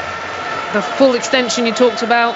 Shadab again, and it's edged by Roy. This time a slip would have taken the catch, and as it is, it's going down towards the third man boundary for 4. It was a lovely piece of bowling by Shadab Khan. However, Roy will pick up a fortunate 4. He'll take it, moves to 55 in England, 81 for 1. I'd also say these are important runs for Roy, just in terms of there's so much competition now with Liam Livingstone sneaking back in, Ben Stokes to come back in, lots of form with Butler going well. Got to keep your name in the hat with big performances. Shadab close to the stumps, flatter delivery, pulled almost to backward point. Another switch hit attempted by Roy, this time finding its way to Mohammed Hafiz, whose shaggy hair is just popping out underneath his cap. Shadab, number 7 on his back, quite straight run, and then he darts in at the last moment. Onto the back foot goes Roy, and he forces it away off the back foot down towards long off. Babar Azam, the captain, down there. Single picked up. 82 for 1, 9.5 overs have been bowled. England on course for a series victory. Pakistan have to try and prize Roy out somehow, get into the England middle order. Shadab again, past umpire Milnes, a full delivery, and it's punched firmly by Malan down the ground, despite the despairing dive of Shadab to his left-hand side. Can't cut it off, and a single is taken. So Malan moves to 4, steals the strike at the end of the over, and we're at the halfway stage. 10 overs have been bowled. England 83 for 1. So 72 required off 60 balls. Ebony Rain from Brent, some more from you, and then Atif Nawaz will come in. Well, England are making this surface look considerably easier. We saw lots of turn. We still are. The difference, though, England are comfortable playing a lot of reverse shots, working with the spin rather than trying to fight it. And I think Pakistan didn't have that extra string in their bows. So at the moment, Atif, it feels like England are cruising. It does. However, strange things have happened, so it feels like it's got to be now. Yeah, Pakistan have to get a wicket, and they have to get it quickly.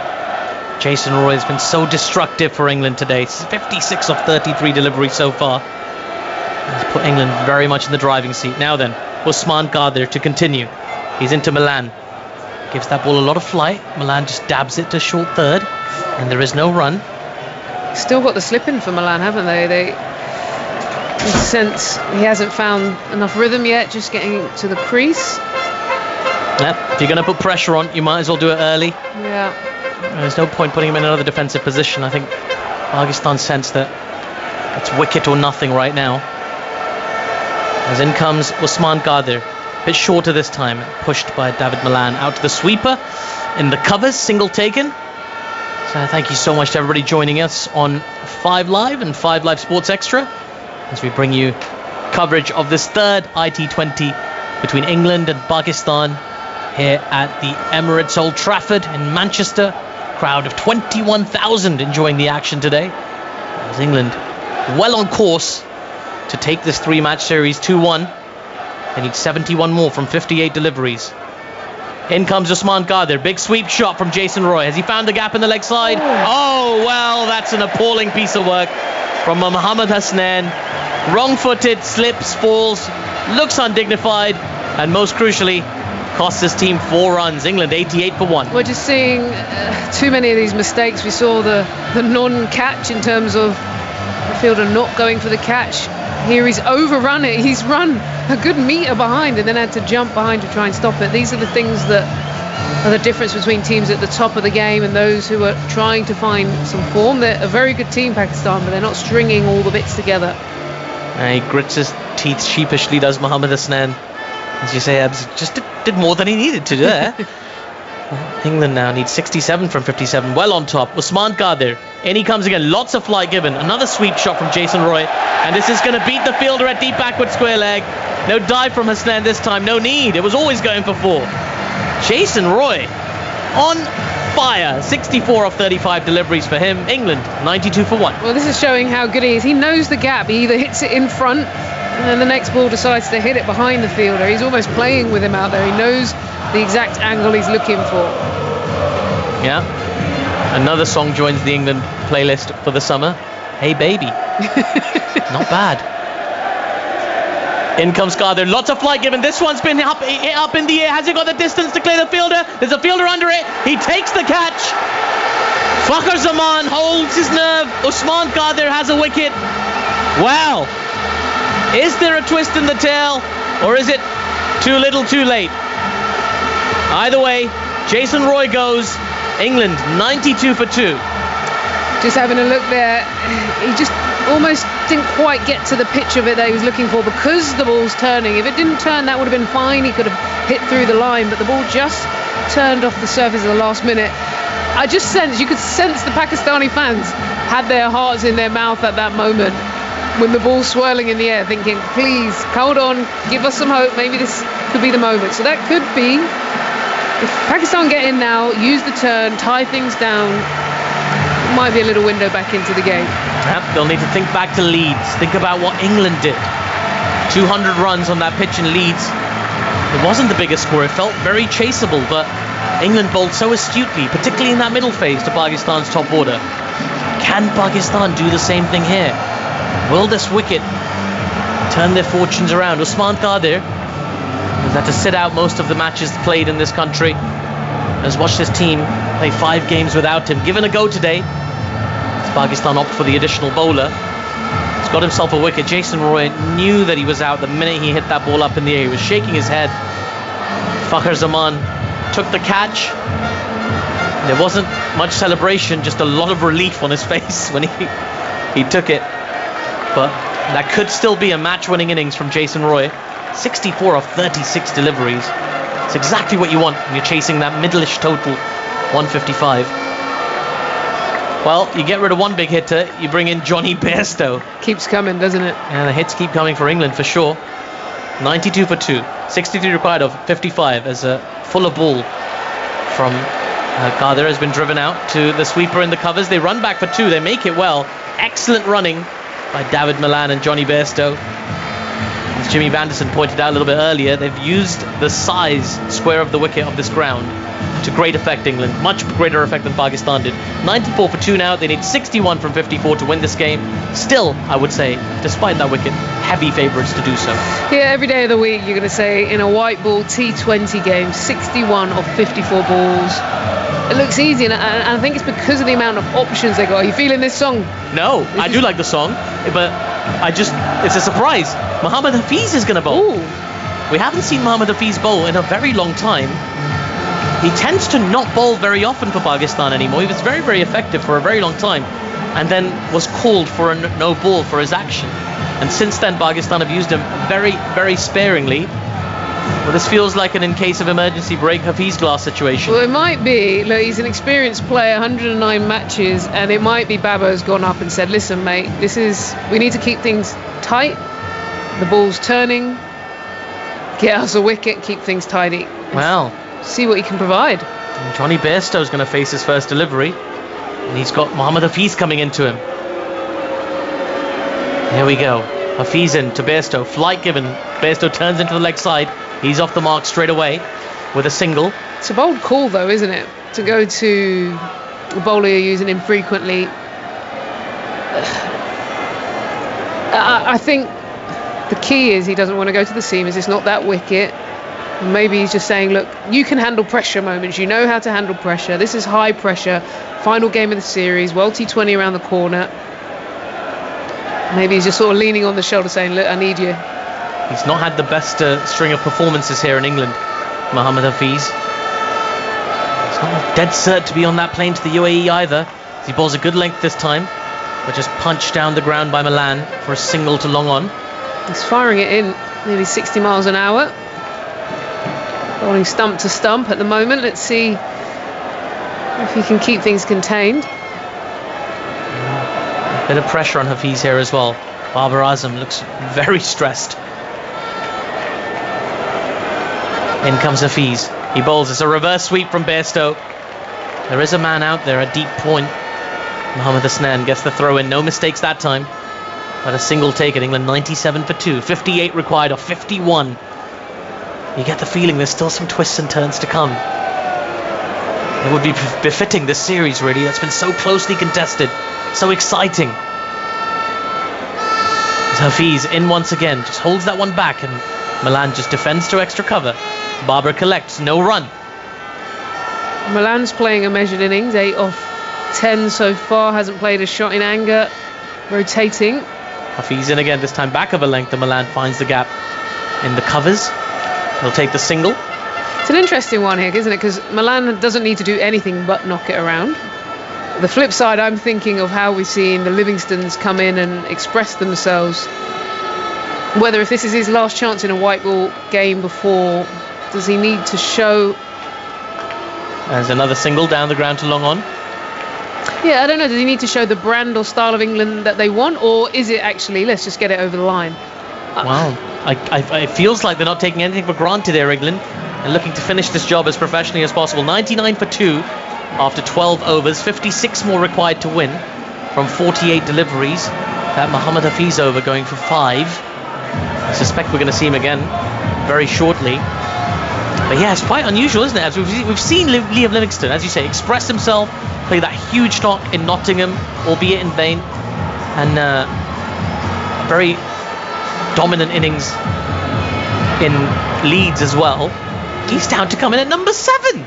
Yeah. Scandalous. Yeah, and you've got Ben Stokes to come back when everything is firing. Oh dear. Well, this is a youngster. There's a young man who's run onto the field. He's a little one. He looks what, 13, 14? Oh, he's had a slip. Oh dear. Well, young man, you're not supposed to do that. Oh, he's a little one. He went for a hug, didn't he, to Imad Wasim? And Imad just kind of held his hands up as to say, no. We're in a pandemic, mate. No. Absolutely not. Certainly not behaviour we condone. Is the umpire going to make him sanitise? He said he didn't touch him. Yeah, Imad Wasim in that fine leg inside the circle. Now then, after that little delay, we're going to get back into the action.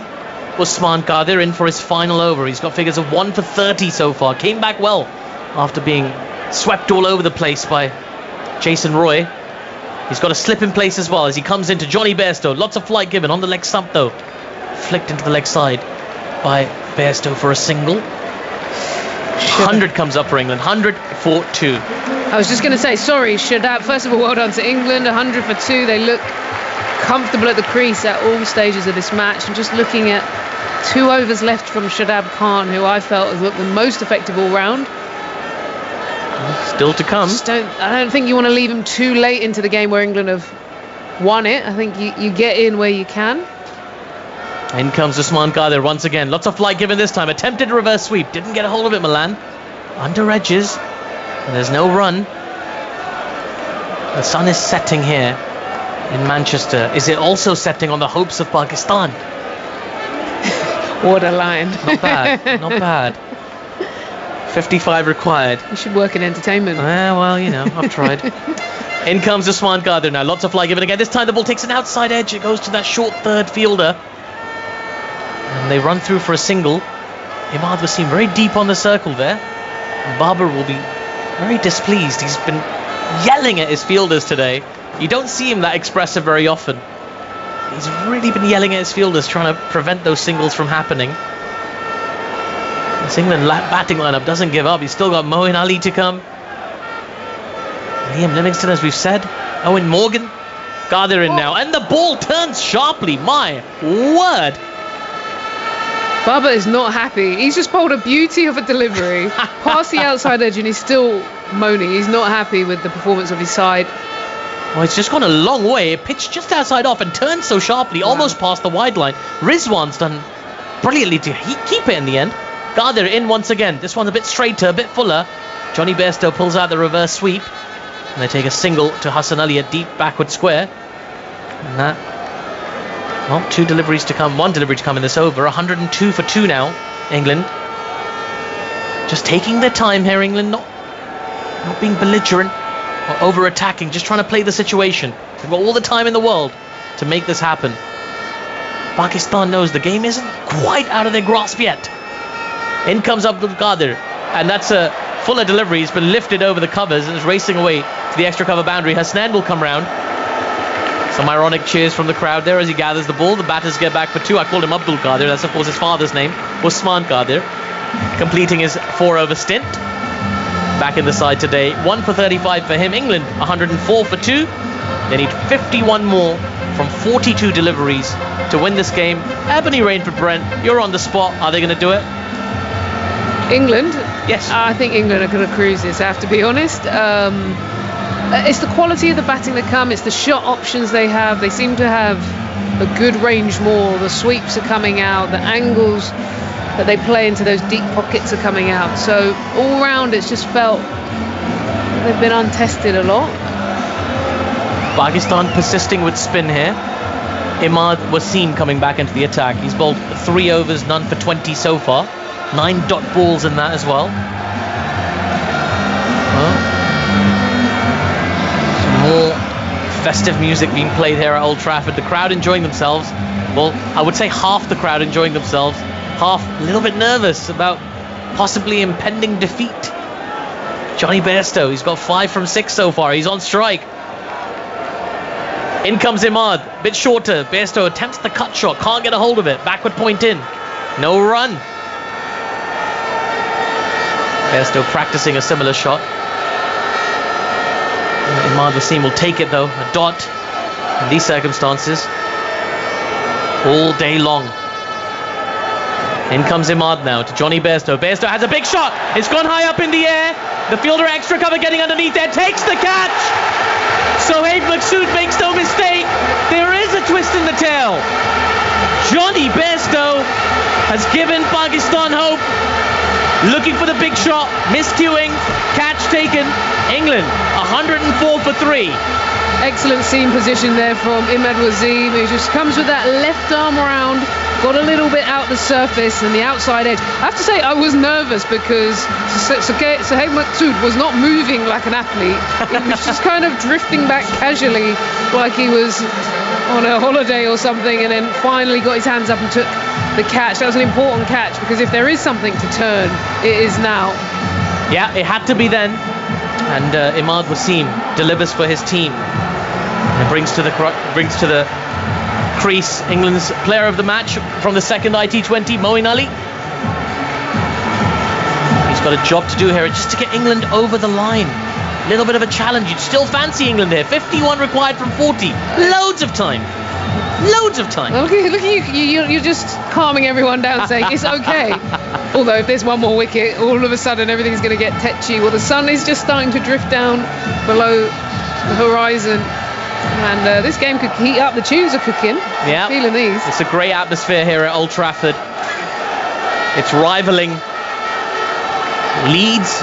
It's rivaling Birmingham. It's rivaling Nottingham. It's just been a wonderful six-match tour for Pakistan. The support, the live crowd. This same team came here last year, played in front of an empty stadium. They can't fault their supporters this time around.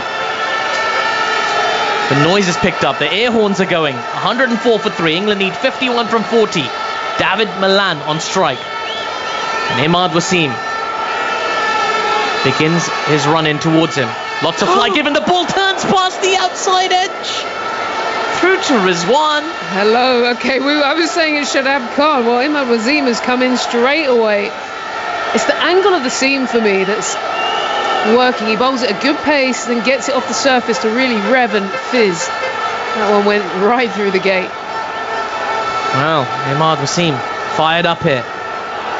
And he comes now to David Malan, who pulls out the reverse sweep. He executes beautifully. It's gone really fine. Racing away towards the boundary. It will get there. Well, that'll take some pressure off for England. 47 required now, 38 balls. England 108 for 3. This is what Malan does so well, doesn't he? I mean, there's a reason why he's consistent with the runs, is that he really reads the angles, he reads the situation there. He thought, let's play a low-risk option that can get me a boundary.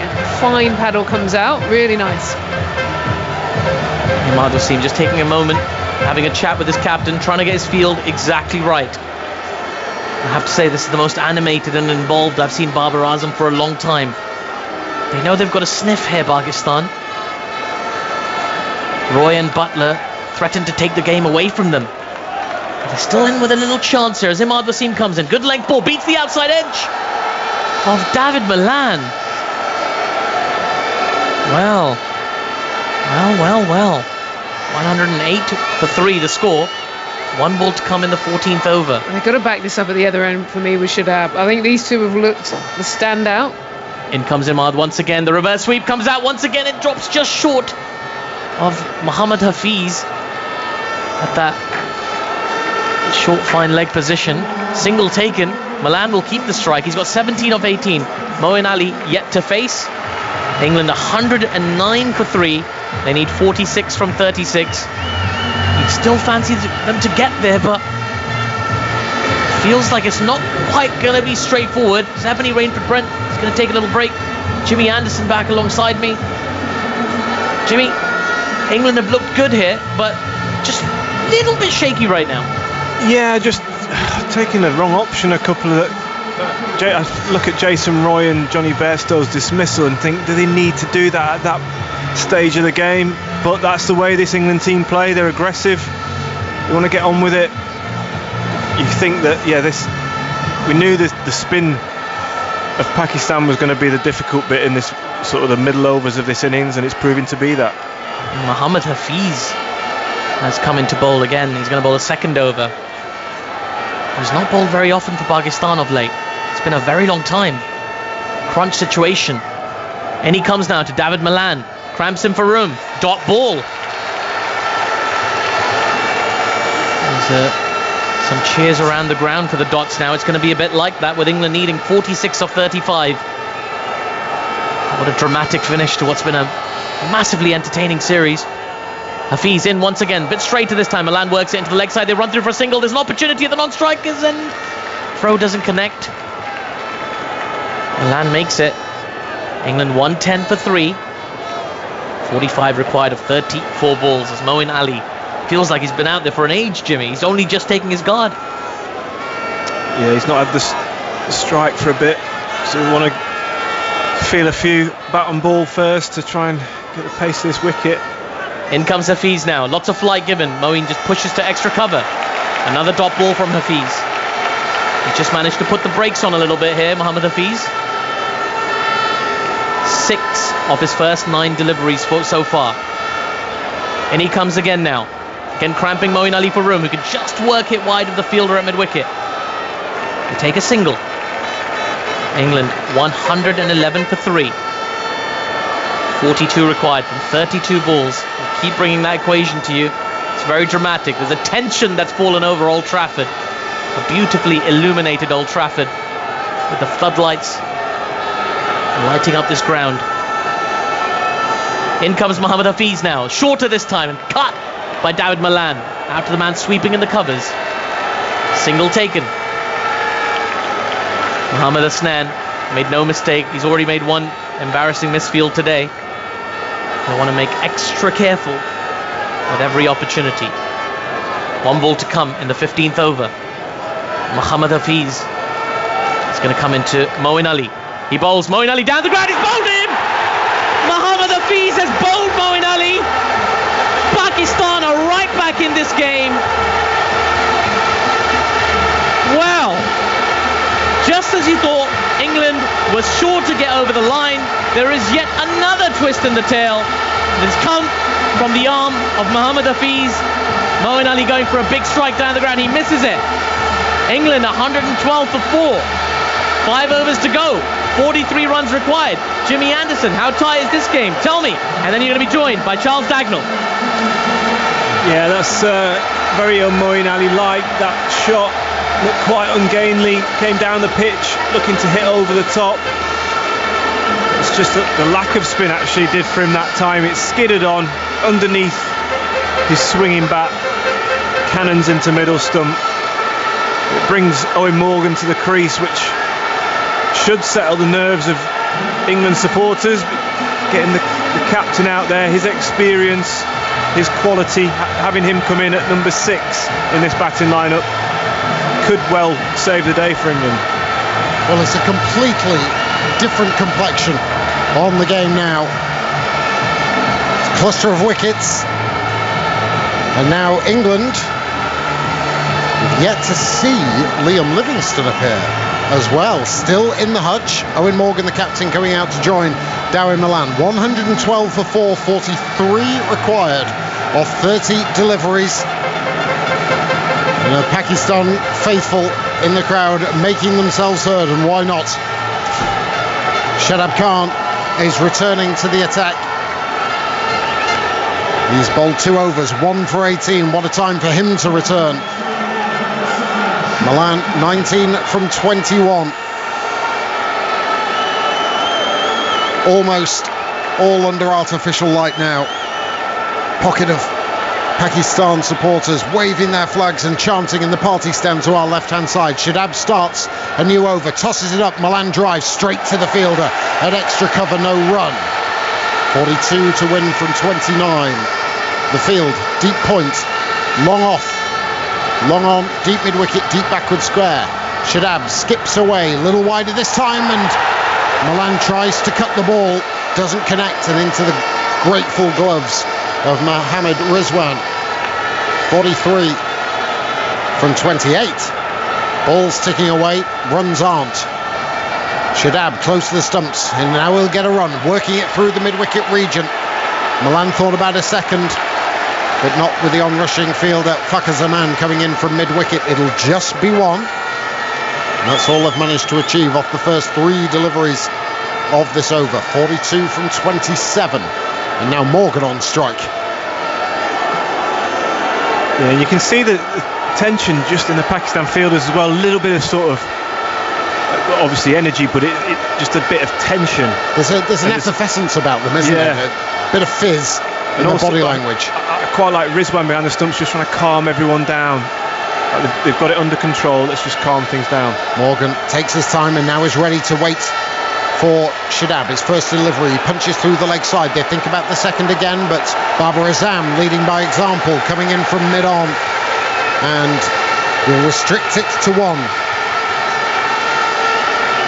The Green faithful are on their feet applauding. It's a vital over. Only 2 runs conceded so far. 41 from 26. Shadab. Quick glance to his captain and he's off again. Past umpire Milnes, and this is an appeal for a leg before wicket which gets cut off in its prime against Milan. The ball turning back into the left-hander, but another dot ball churned out. 41 from 25. England made a fabulous start through Jason Roy and Josh Buttler.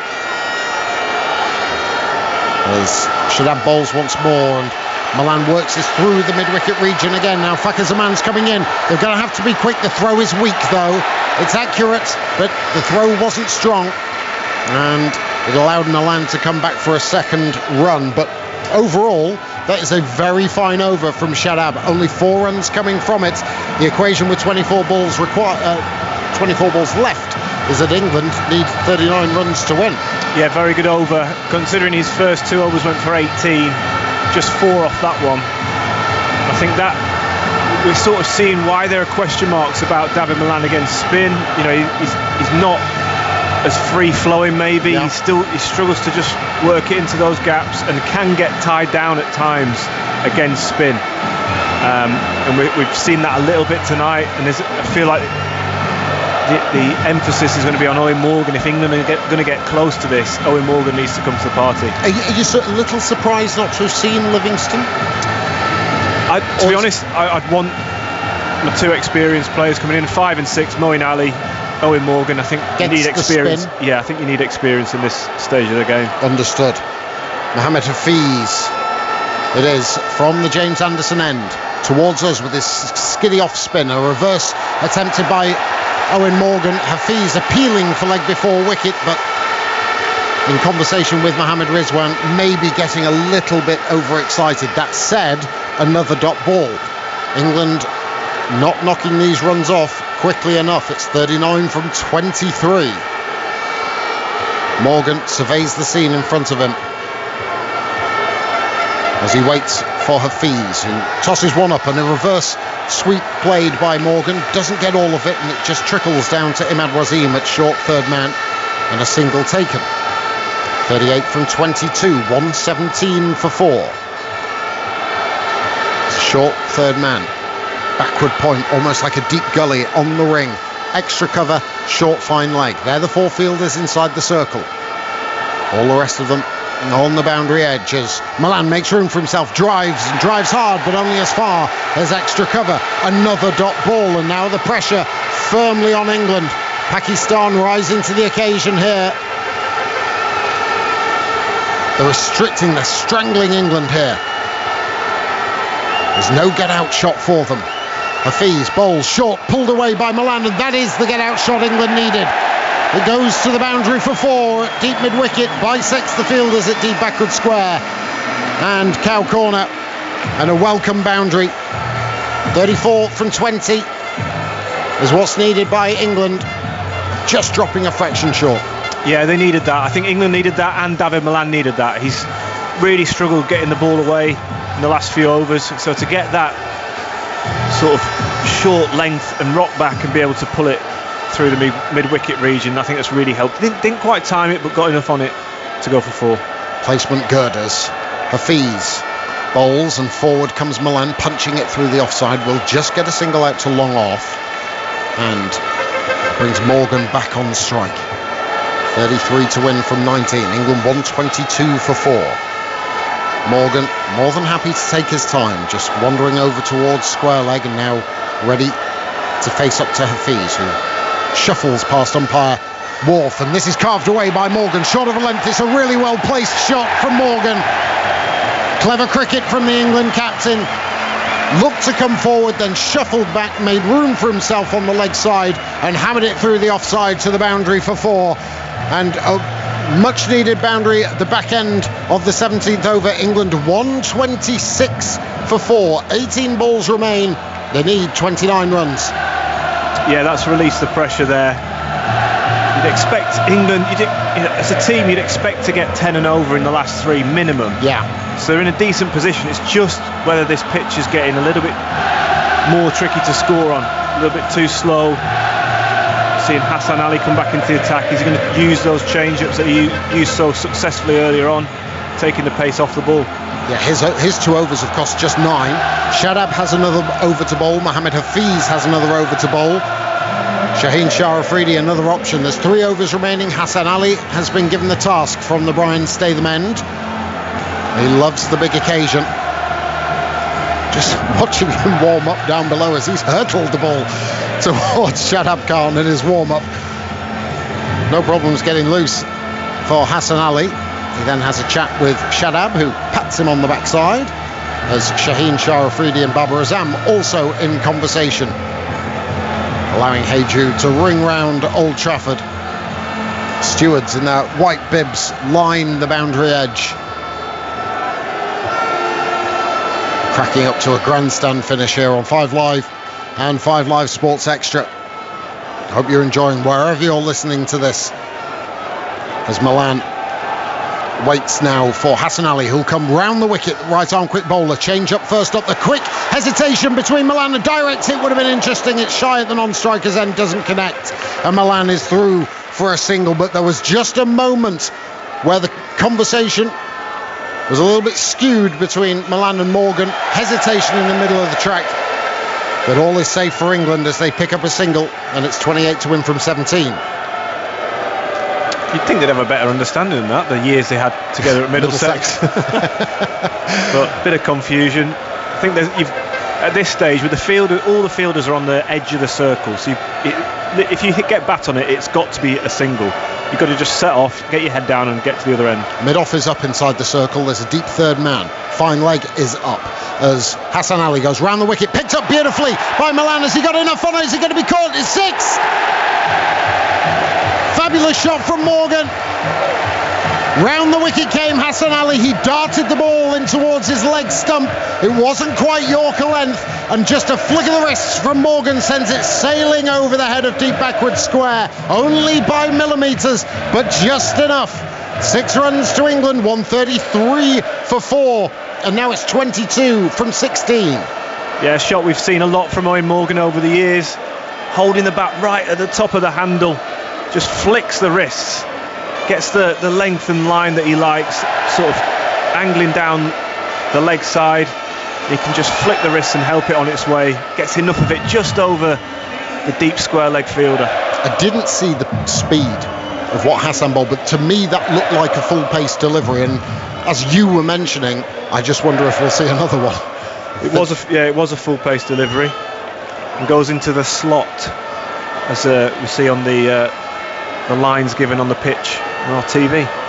Hassan Ali then round the wicket, and this a bottom edge from Owen Morgan, and it trickles through. Is it hit his pad? Maybe. Mohamed Rizwan was asking a question of umpire Milnes. He firmly shook his head, and it's a dot ball. 22 from 15.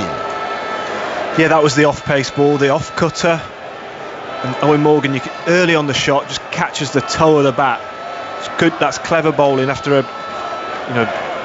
wayward delivery the ball before. He follows it up with a really good one to get himself back into the over. 133 for 4, 22 to win from 15 as Hassan Ali strides away from us down the leg side. It should be signalled wide as Owen Morgan advanced down the pitch, but perhaps it just flicked a pad. It maybe did, because there's no signal from umpire Milnes, and a very welcome dot ball for Pakistan. Remains 133 for 4, 22 to win from 14 deliveries. Hassan Ali inspects the ball, gives a little rub between the hands, shirt untucked, open-toed as he wanders back to his mark, looks at his field. He moves deep mid-wicket a little squarer, only by a couple of yards. He's ready to go again, shirt bellowing as he runs away from us. Short, slower pace delivery, an excellent delivery from Hassan Ali as Morgan was through the shot before the ball had reached him, and it bobbles through to Rizwan. Yet another dot ball. 22 to win from 13. This series deserved a finish such as this.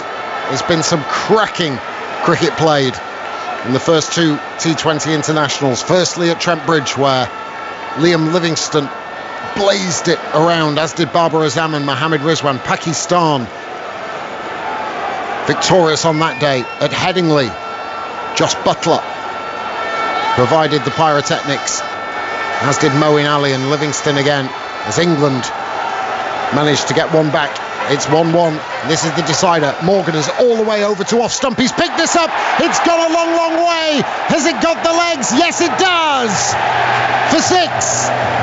Over the mid-wicket. Again, it was in the Morgan slot. Very similar shot to what we saw the previous 6. But this time, it's gone a little bit straighter. And such a good pickup from the England captain. What a way to finish the 17th, the 18th over. England 139 for 4. They require 16 to win, and there's 12 balls in which to get them. Yeah, he's just changed the angle there. He came over the wicket for that last ball after bowling 5 around the wicket. Not sure the reasoning for that. He bowls the slower ball again, the off cutter. This time gets it too full, right into that Morgan slot again. And he times those so well in that area. They're such an easy pickup, Jim. It is an easy pickup. It's an easy shot for someone of his quality. It's a poor delivery. It is a poor delivery, but you've got to give it to. You've still got to make that connection. Got to give it to Morgan. It was at this stage of the game with the pressure on. It was a fantastic shot, and it really relieves that pressure that England were under. Well, Milan 28 not out of 30 deliveries. Morgan is 18 off 9, and now Mohammed Hafiz has the ball. I'm sure there was a long discussion as to who would bowl. Shadab would have come into the equation. Shaheen Shah Afridi. And we'll let this play out.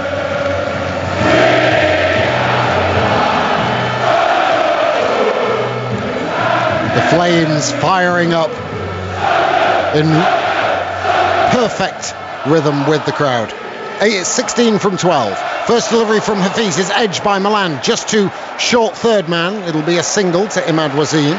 Gets Morgan back on strike. 15 to win from 11. Yeah, I think they'll be hoping to. Another person has come on the pitch.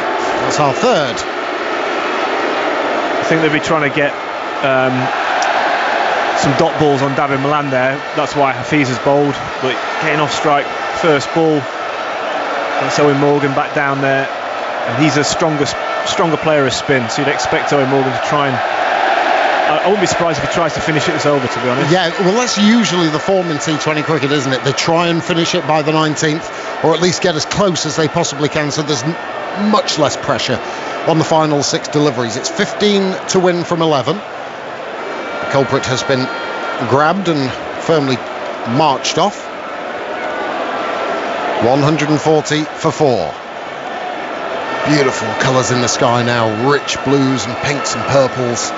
Greys over in the distance. Flags hanging limp on the top of the pavilion.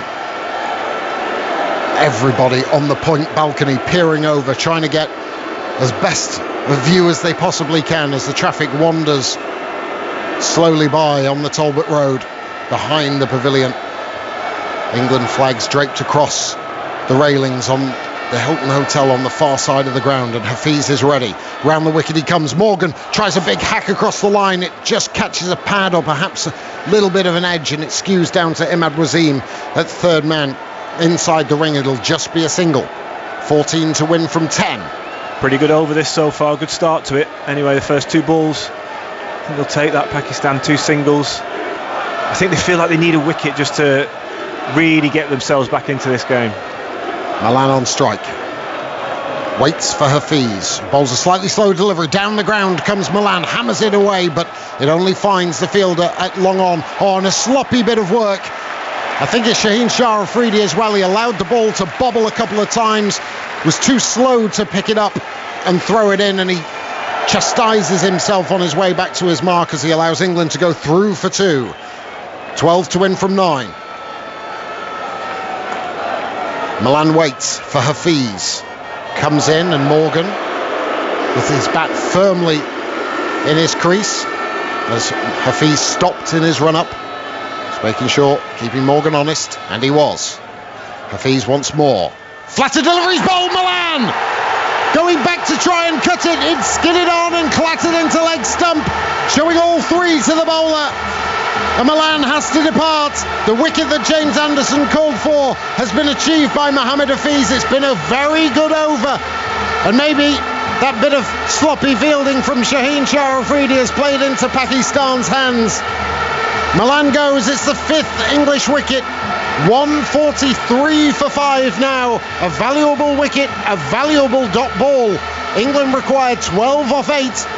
And the new man coming to the crease as though the script was written for Lancashire to try and win it at his home ground. The man who was impressed and starred throughout this T20 international series with a little bit of swagger to his walkout is Liam Livingstone, as though there's no pressure. I think he's one of those guys that the more pressure there is, the more swagger comes out. I mean, he's taking his time getting to the crease. He's sauntered to the crease, and he's just looked his captain in the eye, given him a little fist bump, and Milan won't be there at the end. So Livingstone going through a couple of shadow shots. 12 to win from 8 it is. Morgan is captain at the non-striker's end. It's been an impressive over from Mohamed Hafiz. Vastly experienced cricketer. He's got long off, long on, deep mid-wicket, deep backward square, deep cover. Short third, short fine, cover point, extra cover and mid-wicket. Around the wicket comes Hafiz to Livingstone. He smashes this a long, long way into the party stand. It goes. First ball, write the script. Liam Livingstone has taken one ball to get his eye in and completely topple this game on its head, way back into the party stand, 20 rows or so. The cleanest of strikes, and now it's single figures for England. 6 to win from 7. I almost said when he came to the crease, he'll be thinking about doing this in 2 balls. 12 to win. He's so confident in his own ability. He'll be thinking, I can finish this in 2 balls, and exactly that. First ball, huge shot out to mid-wicket, huge. And how well he's timed it as well for your first ball. Just incredible confidence. Hafiz over the wicket this time, and Livingstone tries to hack this away. He's going to get caught. He is at third man. He tried to smash it in 2 balls, you called it. However, the second wasn't as successful as the first. Caught by Zaheed Maksood at short third man, and Hafiz picks up the wicket. 149 for 6. It's 6 from 6. I wonder if what went through Livingstone's mind is that Owen Morgan is on strike for the start of the final over, so he might as well have a dart at trying to finish it. Yeah, potentially, but he's been outfoxed by the experience of Mohamed Hafiz. He's just dragged that ball a little bit shorter, a little bit wider, making Livingstone reach for the ball. He's trying to play the same shot, that slog sweep that went so far into the stands of the last ball. He changed his angle as well. He came over the wicket, that ball, dragged it wider, and all he can do is get an outside edge, pop up an easy catch to backward point. So Chris Jordan comes to the crease. 149 for 6. It's 6 required of 6 deliveries. Normally, the batting side, you would take 9 times out of 10 in this particular situation. But a full house at Old Trafford, the pressure on, series at stake. Hold on to your hats, folks. Hassan Ali it will be, who got the treatment a couple of times in the previous over from Owen Morgan. The calmest man on the field seems to be the England captain. Hassan getting his field just right. I'll take you through it. There's a deep point. Long off, long on, deep mid-wicket, deep backward square. Third man and fine leg up inside the circle. There is a deep gully, I'd say, on the gully line inside the circle, and an extra cover. Here's Hassan, 6 from 6. Morgan hacks this high in the air. The bowler's underneath it. Will Hassan Ali take the catch? No, he won't. It slips through his fingers, and England come through for 2. If Morgan could have mishit that any better and place it any better, I'd be astounded. It's gone into a massive area of space where there was no fielders, and it was the bowler's catch. It was a steepler. It was tough for Hassan Ali but it slides through his fingers and England will pick up 2. It's 4 from 5. The fact that he's actually got a hand on that, I am so impressed with, because he's finished his follow through as he's bowled, and the ball has ended up on the edge of the 30-yard circle at mid-wicket. So he's made up all that ground as the ball's in the air, managed to get a finger on it, but he just couldn't quite steady himself under it as he got there. But an unbelievable effort. It really was.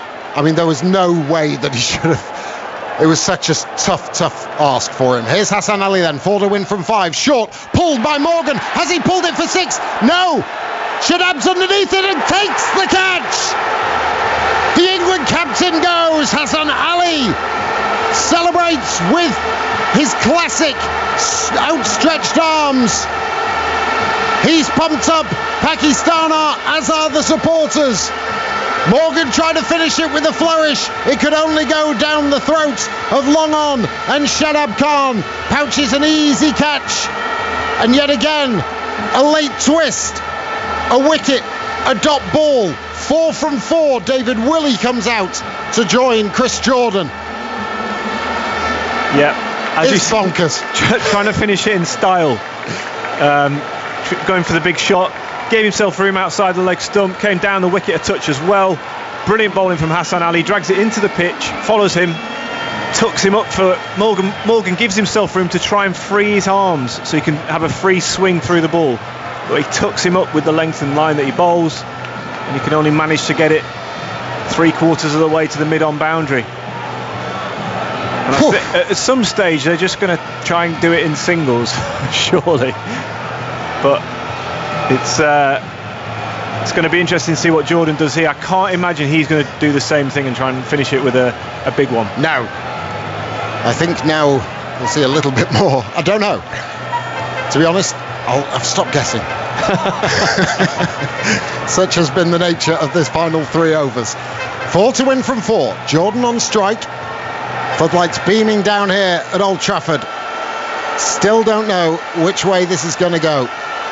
Fabulous series. Pakistan have never won a T20 international series against England. It's tonight their night. Hassan Ali strides away from us to Jordan, who gets tucked up and inside edge skews past short fine leg. They may get the second run here. They do. That's worked out well. Not where Jordan intended at all, but he'll take it. There's a couple of runs. Goes on to England's total. 153 for 7. 2 to win from 3. We have the option of a super over. Fantastic. Just letting you know. That's well bowled up from Hassan Ali. He's getting a little bit of tail back into the right-hander. He's bowling quick as well. Jordan manages just to get an inside half onto it and get sort of squeeze it away through the leg side for 2. What's your ball? Slow ball, Yorker? I think you've got to go stumps. You've got to go stumps at this stage. Quick and straight. Quick and straight. Jordan waits, almost gearing himself up. He's ready for Hassan Ali, standing up straight. Hassan bowls, it's full and straight, another inside edge. Now Rizwan is herring after that. Will Jordan come back for the second? Is this the run that'll get England victory? It is indeed. Thick inside edge for Jordan, and he's bouncing with joy. David Willey, the non-striker, comes to meet him. It went down towards fine leg. Mohammed Rizwan was herring after it, but there was no way he could cut off the second run. Flames fly up over in the distance to celebrate England's win. They managed to win with 2 balls remaining by 3 wickets, but a scintillating evening's cricket. Tension, atmosphere, noise. It's been raucous, and it's been a night to remember here at Old Trafford, James Anderson. Yeah, it certainly has. Great to have a full house back here at Old Trafford, and what a game as well for them all to witness. Just some brilliant cricket all the way through on a difficult surface. Definitely got harder to bat on as the game went on.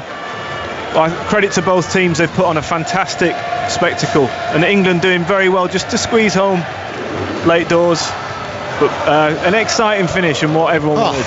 Goodness me, breathless stuff it is, as the two teams, well, Pakistan make their way after shaking hands with the umpire.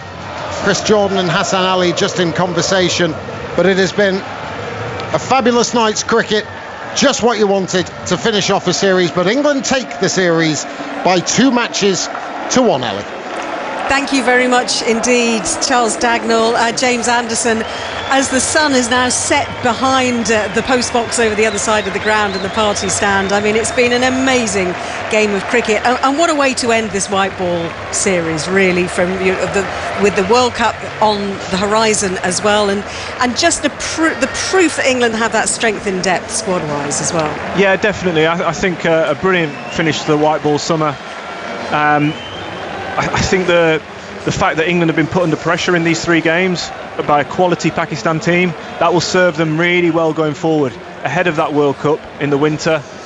You know, seeing how these guys cope with pressure, you know, trying to knock those runs off on a difficult surface against quality bowlers. I think that'll help Owen Morgan and Chris Silverwood when they come to picking that squad, and it'll also help the players, having been in that pressure situation ahead of a World Cup where you're going to probably come under even more pressure.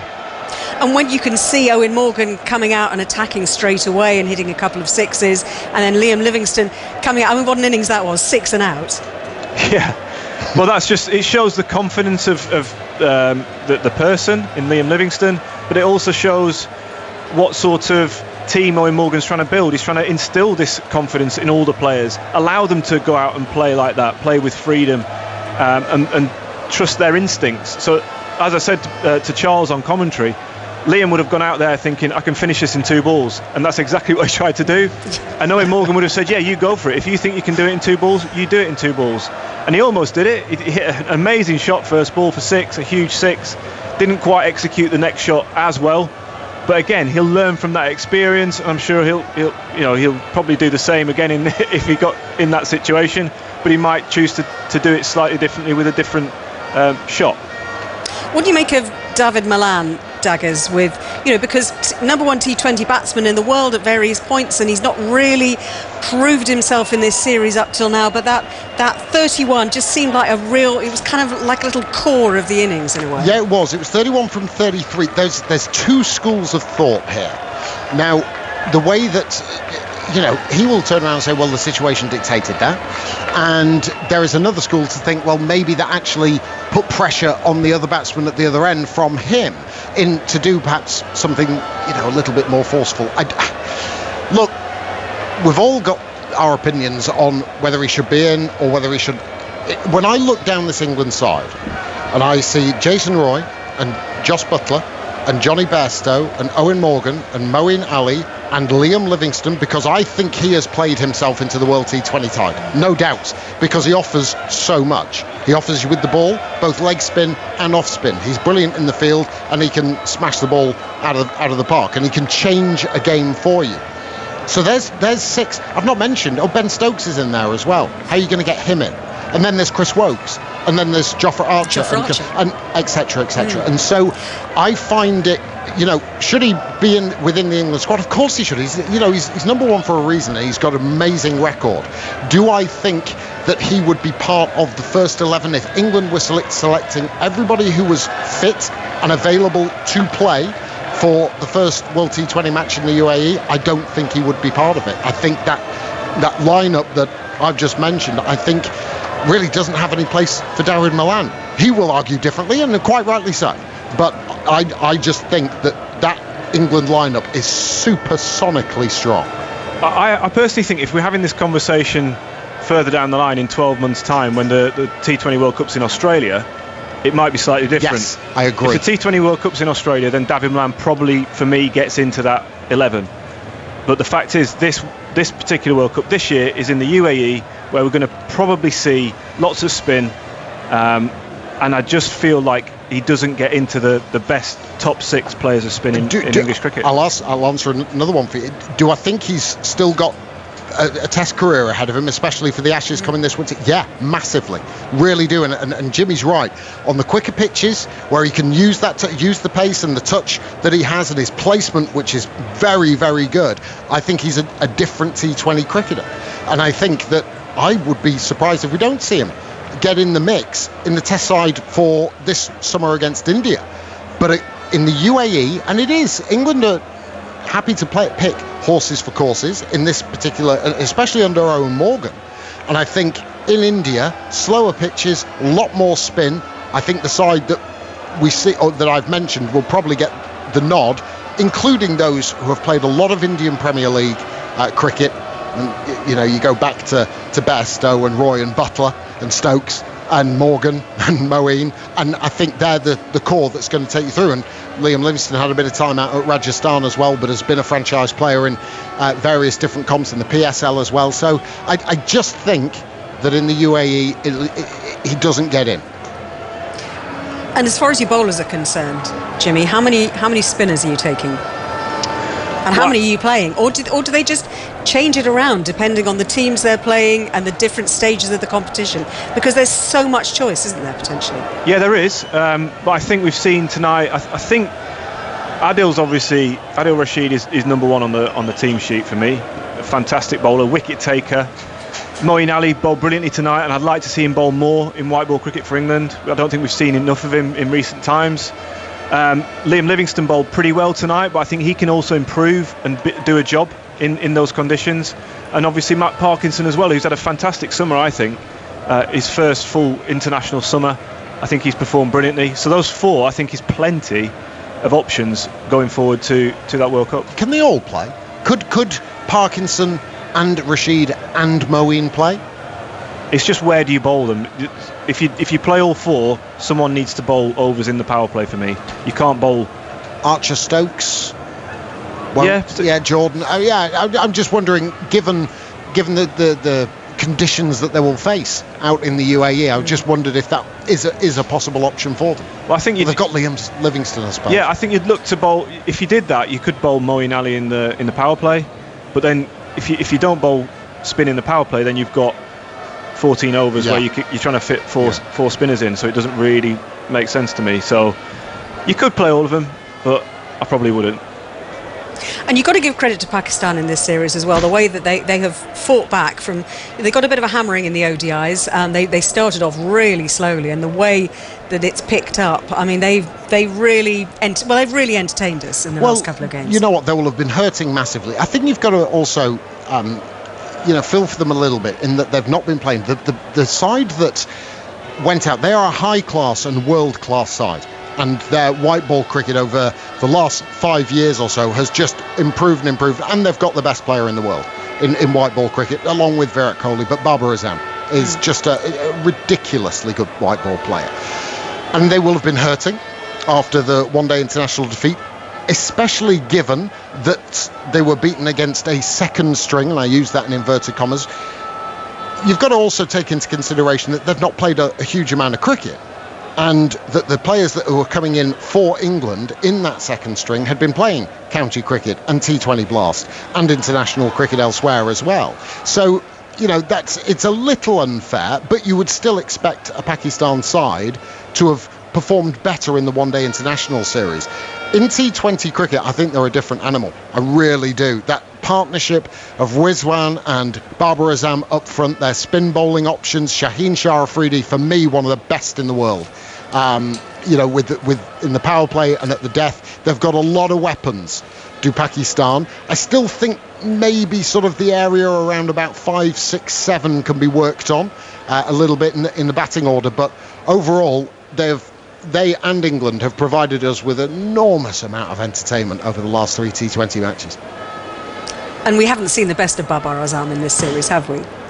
I mean, he was brilliant. We had moments. We had moments. Well, at Trent Bridge, with the exception of Trent Bridge. I mean, Trent Bridge, he was great. Obviously, we didn't see. He didn't quite seem himself today. I think he struggled with his timing a little bit.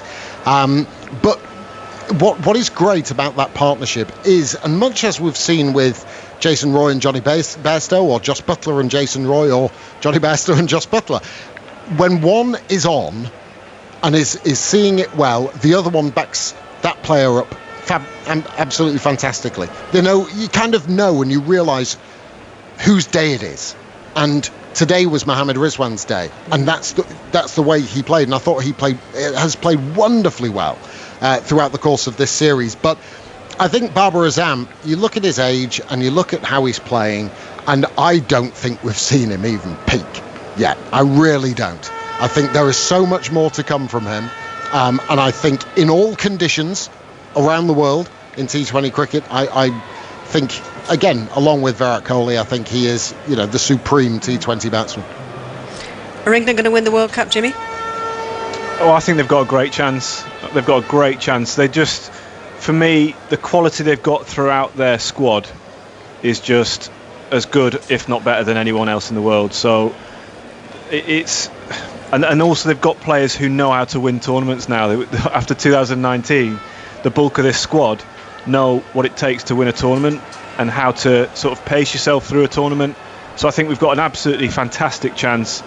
And yeah, as I said, they've got as good a chance in the UAE as they have in Australia. I think they've got the skills and the players to be able to perform in all conditions. What do you think, Douglas? Where's your money? Come on then, put your money where your mouth is. Obviously, conditions play a part, and within the UAE, I think England are up there. But due to the very nature of the game, one performance can win or lose a game from you, from one individual. They can have a good day, and that game could be completely done and dusted. You do look at the subcontinental teams in those conditions. You look at Pakistan, you look at India, and I think, and you look at West Indies and their power hitters and the strength that they have. I don't necessarily fancy Australia. New Zealand are a blooming good side. Well, all of them, Ali, to be honest. I've not really given you, laid it down for you. Who knows in T20 cricket as well? Absolutely. Because the margins are so fine. And that is the crux of it.